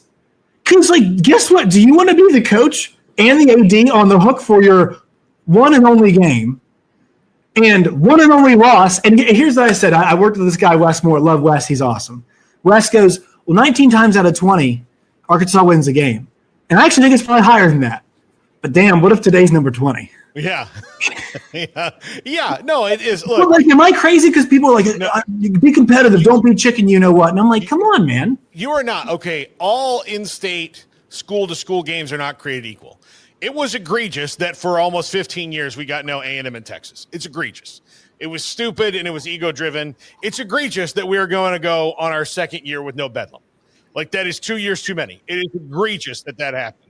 It's egregious, look, that A&M and Texas aren't playing Baylor, TCU, SMU, and Tech. Right. It's egregious that they're not somehow in the rotation. Yes. Because they now look down on those schools in a way. It would be egregious if Georgia and Georgia Tech didn't play. It's egregious that Florida and Miami don't play all the time. Totally. They only circle through, but they do play. So that's fine. But I will say, like, when FSU scheduled USF the first couple times and USF beat them, and it was the biggest win in history, and they threw up a billboard at the intersection of 275 and I-4 in Tampa that said Big 3 slashed out, no Big 4, when all they'd done is, like, they put themselves in that with no national titles, no Heisman Trophy winners, no conference titles, no first-team All-Americans, like one ever first-round draft pick. Like, so you've got these three teams that have literally hundreds of those things. Right. Hundreds. Like, you combine them all. And then they're like, we beat them one time and we put up a billboard. It's a big deal. And you do see those people. So the benefit for the big school is not, the juice is not worth the squeeze, especially, and look, if you are classic, Big 3 in Florida, if you are, and now it's not such a big deal playing USF and UCF, like there's no. I still wouldn't do it though. I mean, yes, sure. It's not, it's like, especially, UCF is in the Big 12, so you should play games against power teams. It's not going to be looked down upon. UCF has done really well. USF has actually done well, in my opinion, to raise their level, but Arkansas State and Arkansas is not that. Arkansas State, while they're a really good that's probably they're decent. They've had Gus Malzahn. Yeah. They've had Hugh Freeze. They've had Brian Harsin. They've had Blake Anderson, and they've got Butch Jones now. Yeah, and they're not they've got some of the better facilities in the Sun Belt. They're not a total trash can. And it's like, hey man, what is the incentive to play this game? But there's no it's not a rivalry that's ever really existed. They've never played. Yeah, Not for one time. Arkansas as small states go is a big small state, right? There's a lot of land, but it's still small. Yes. Well, Oklahoma's the same way. It's a lot of land, but it's not very big. There's not a lot of people, in it. It's not like Texas. It's not like Florida. It's not like Georgia. If Alabama and Auburn didn't play, it would be egregious, right? Right. But LSU plays Louisiana schools. They play Louisiana. Well, I'll tell you what, they haven't played Tulane, though. They haven't played Tulane since 2009. Yeah, they haven't played Tulane, but they also only do that they'll play Louisiana Monroe once in a while, Garrett, but they're not. But it's not like every year. It's not like every year. They're different stations than Arkansas. Yeah, they're at a different level than Arkansas. Like Arkansas is vulnerable right now as a program. Exactly. They just came out. Yeah, they just came out of the worst era ever with Chad Morris. Yeah, and Sam Pittman has ostensibly gotten them out of that. Like, don't give yourself a chance to backslide. No, I'm with you. I'm glad you were like, this is. I think people in our world see things as only one way or the other. So if it's this way in Texas and we share a border with them, we should do the same things. Well, no, you guys have two FBS level schools that can legitimately compete. And for the first billion years of their existence, they've never played. So there's not a tradition that they took away. They never had it because Frank Broyles saw no gain to it for him in Arkansas, so they never did it. And then now things are slightly different. So you play Arkansas State one time, and it's to close down War Memorial essentially. So they can shut that place down. By the way, they don't need to. It's permission. It's ceremonial, right? Yeah. So it's ceremonial in this regard. So you don't need to do it. It is not Bedlam. It's not Lone Star Showdown or whatever they call A&M in Texas. I don't know what might I add this? Not that. They've got a game against Memphis. So they play Alabama A&M. They play in Little Rock against A-State. They then go and play – this is bad. They then go and play Ole Miss on the road. They then play Memphis in Memphis and then Notre Dame at home. I mean, like what a disaster of a schedule. Like, I don't care what it costs to buy out of these games. Get out of them. Get out of these games. What is going on?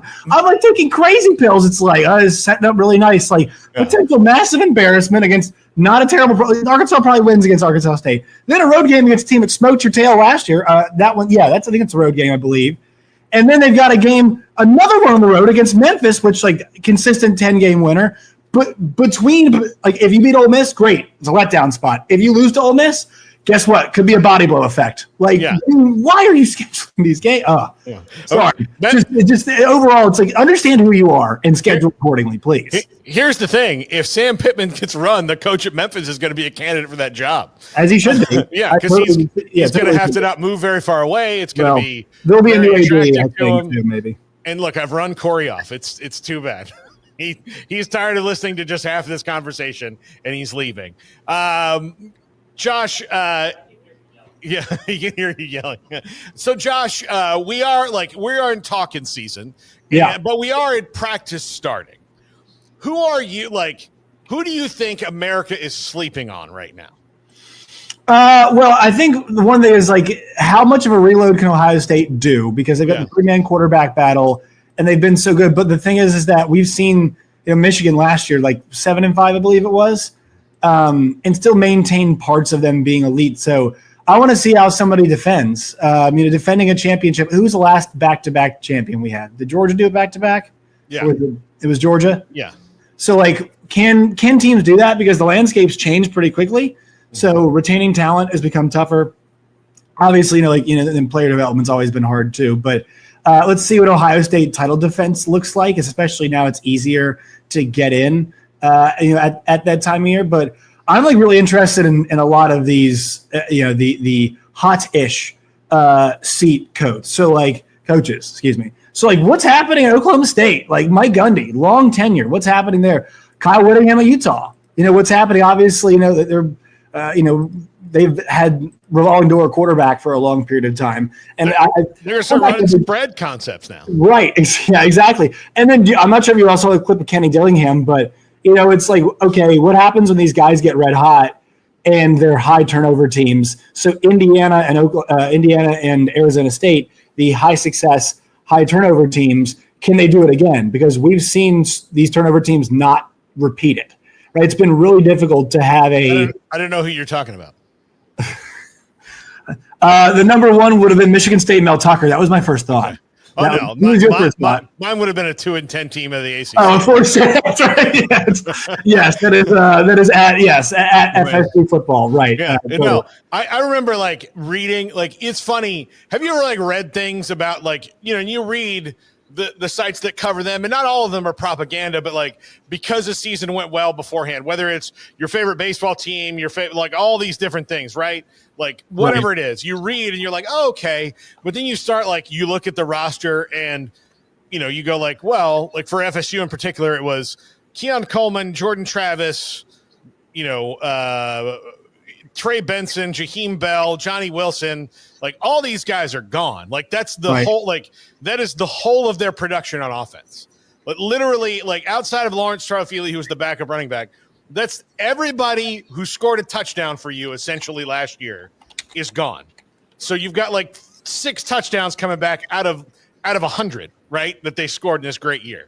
So like, are you going to make up for those 94 touchdowns just like that? Like, yeah. And that happens in pro sports more. And I think that that's what we have to start looking at college football like. And Ohio State, while they still have some good players, they're going to have a first-year starter at quarterback, likely Julian Sand, but they're having a competition. But it's likely going to be Julian Sand, right? He was the number 1 quarterback in the country last year.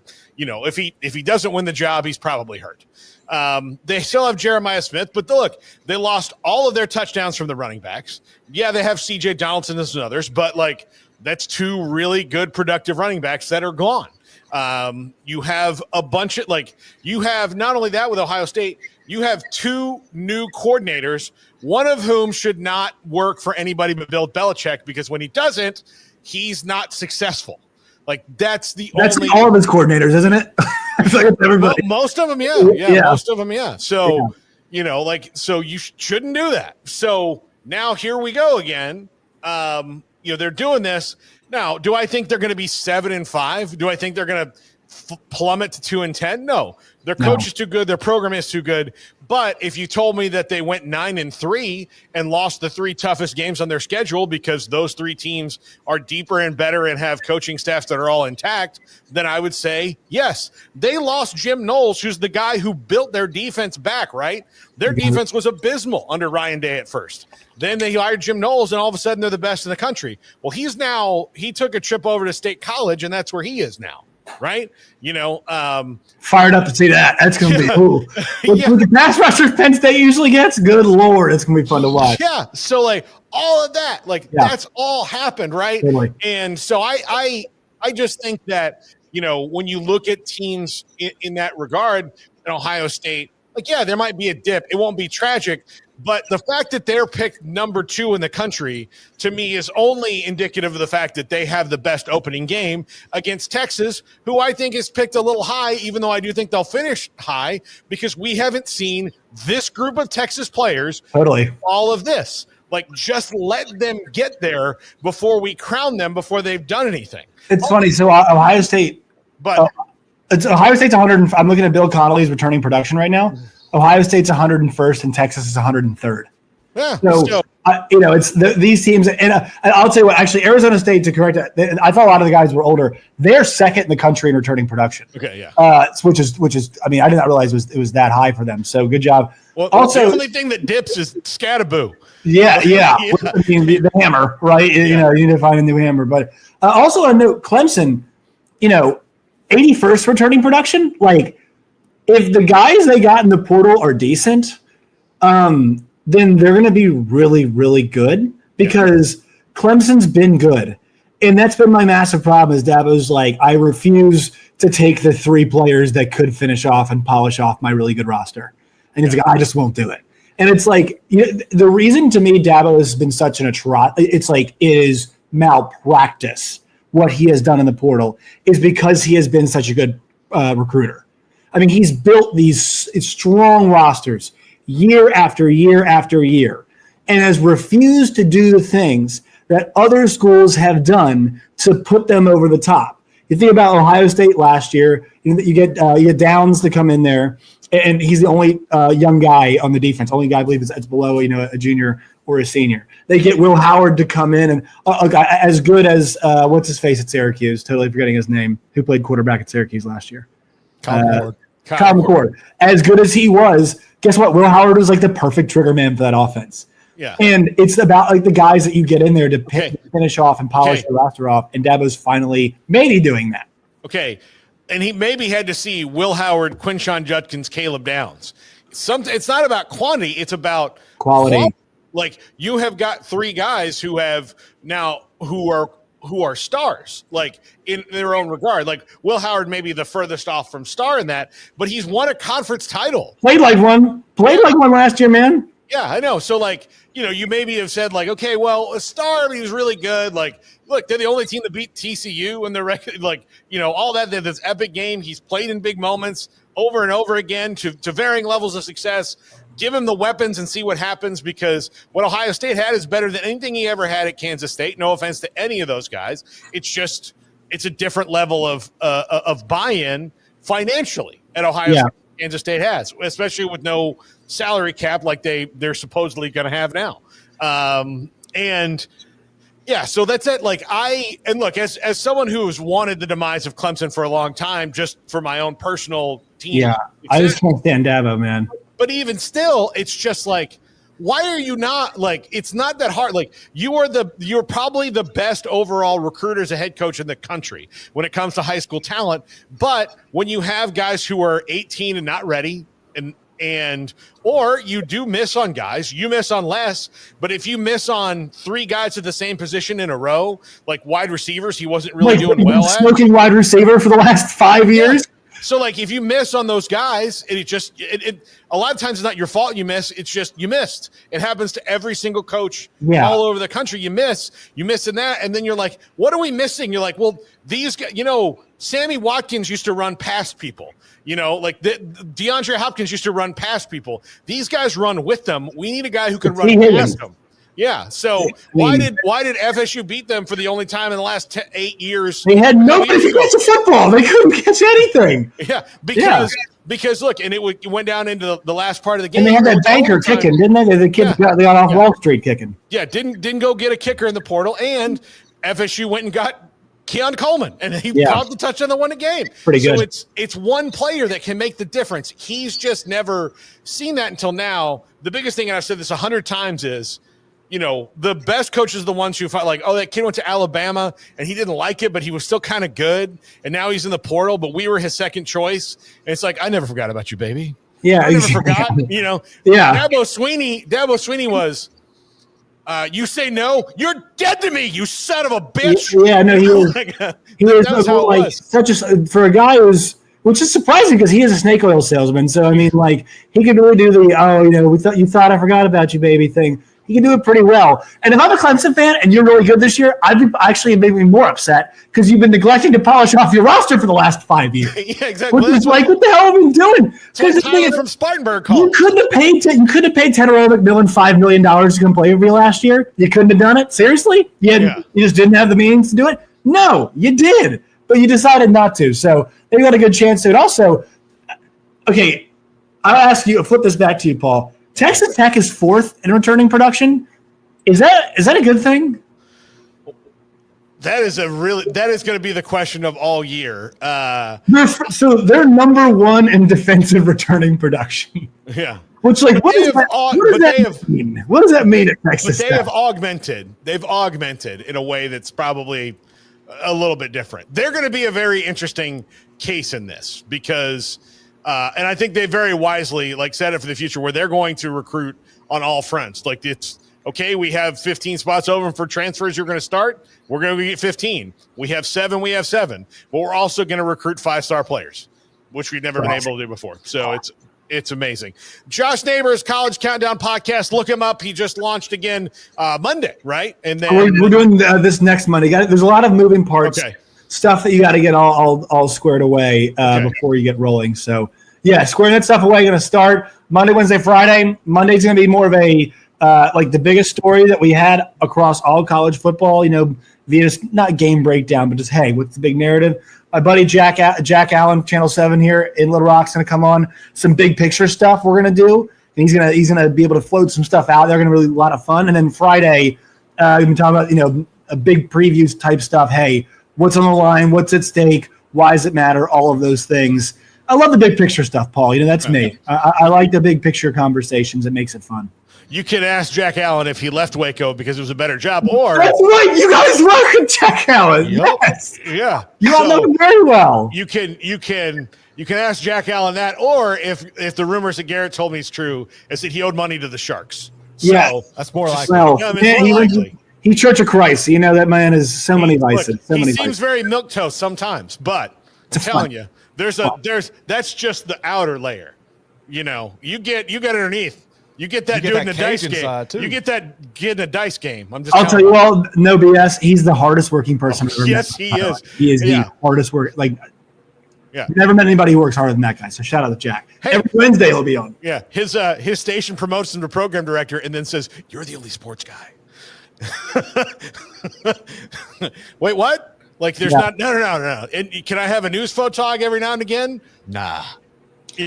If he went to bed at 2 a.m. and got up in the lottery. He went to bed at 5 a.m. or 2 a.m. and got up at 5 a.m. for me twice this week. So a true mensch, yes. Jack Allen. Very excited to see him on your show. Josh Neighbors, College Countdown. This is 365 Sports.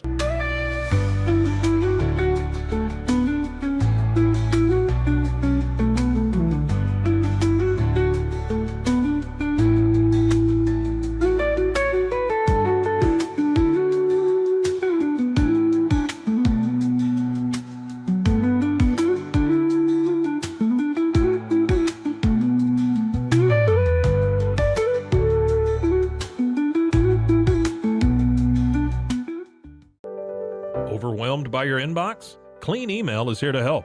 Organize, clean, and manage your emails with powerful automation tools. Say goodbye to spam and clutter and enjoy a stress-free inbox. Try Clean Email today at cleanemail.com. That's CLEAN email.com. Founded in 1910, Samsonite is the world leader in durable, high-quality luggage and travel accessories. Made to the highest standards, our products won't let you down. We give you the confidence to get out there and explore. Inspired by the past, devoted to the present, and built to inspire a multi-generational future, Samsonite is here to elevate your journey. Travel with Samsonite and pack confidence every step of the way. Shop now at shop.samsonite.com. Samsonite.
This is Paul Catalina's Top 5. We wrap up our B storylines Top 5s today. I'm Paul Catalina. This is the Top 5 brought to you by Flag and Anthem.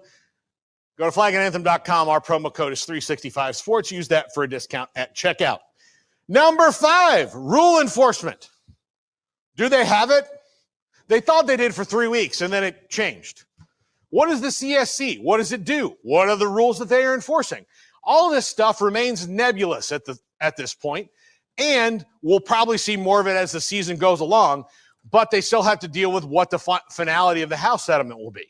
So how do they enforce rules? How do you prevent tampering? All of those things. How do you do that? We really still have no idea. Number 4, 5 for 5.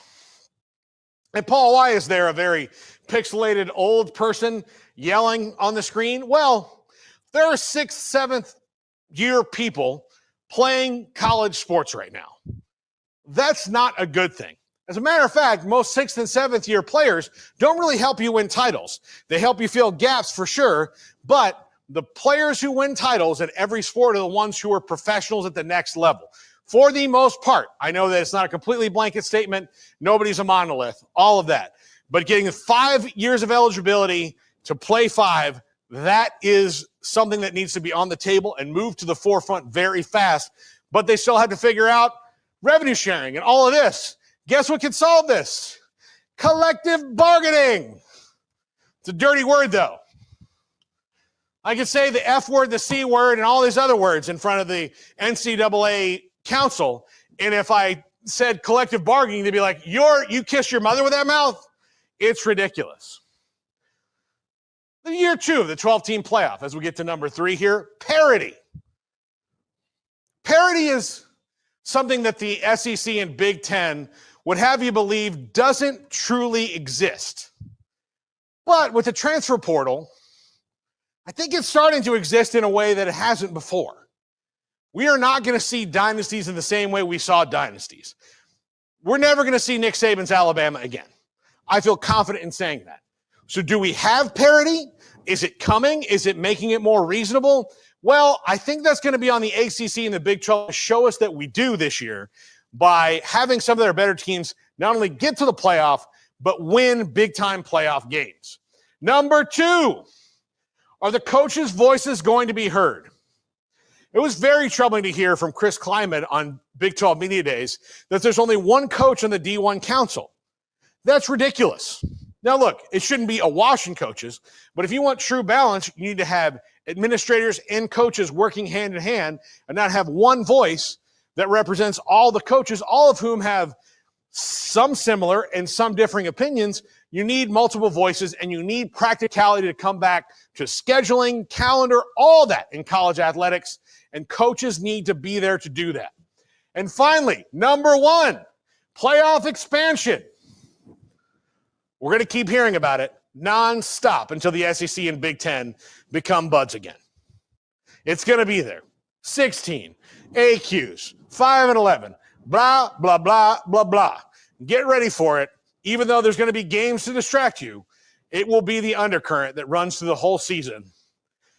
And allow me to say, bleh. That's going to do it for us. That's going to do it for the top 5. Smokey has some polls to read. So Craig's trying to go on vacation. We're not going to waste another second. We're going straight to poll results because it's 9:30 Eastern time. Here are the poll results. What's your take on that blockbuster NFL ESPN deal? 52% price hike ahead, no question.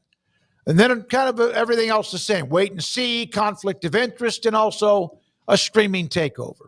That's a monstrous win, over 50% for price hike ahead, which is, I think they said it would be $29.99 a month. To start, yeah. To start. Like YouTube TV used to be 50-something. Now it's 80, whatever. And the choice on when it goes up will be arbitrary. Absolutely. Peacock just went up. They just went up like several dollars. Did they that really? was actually the most affordable one by a long shot. And now it's inching towards 10 when it was at like $3.99 for a long time or whatever. TheAthletic.com used to be $3.99. It's $7.99. That's, of course, online website. Yeah. How do you feel about tech replacing tradition in sports? We were looking at how they can see if it's the first down or not based on the mark, even if the mark is right or wrong. 42% need more time to decide. 29% like it, love it.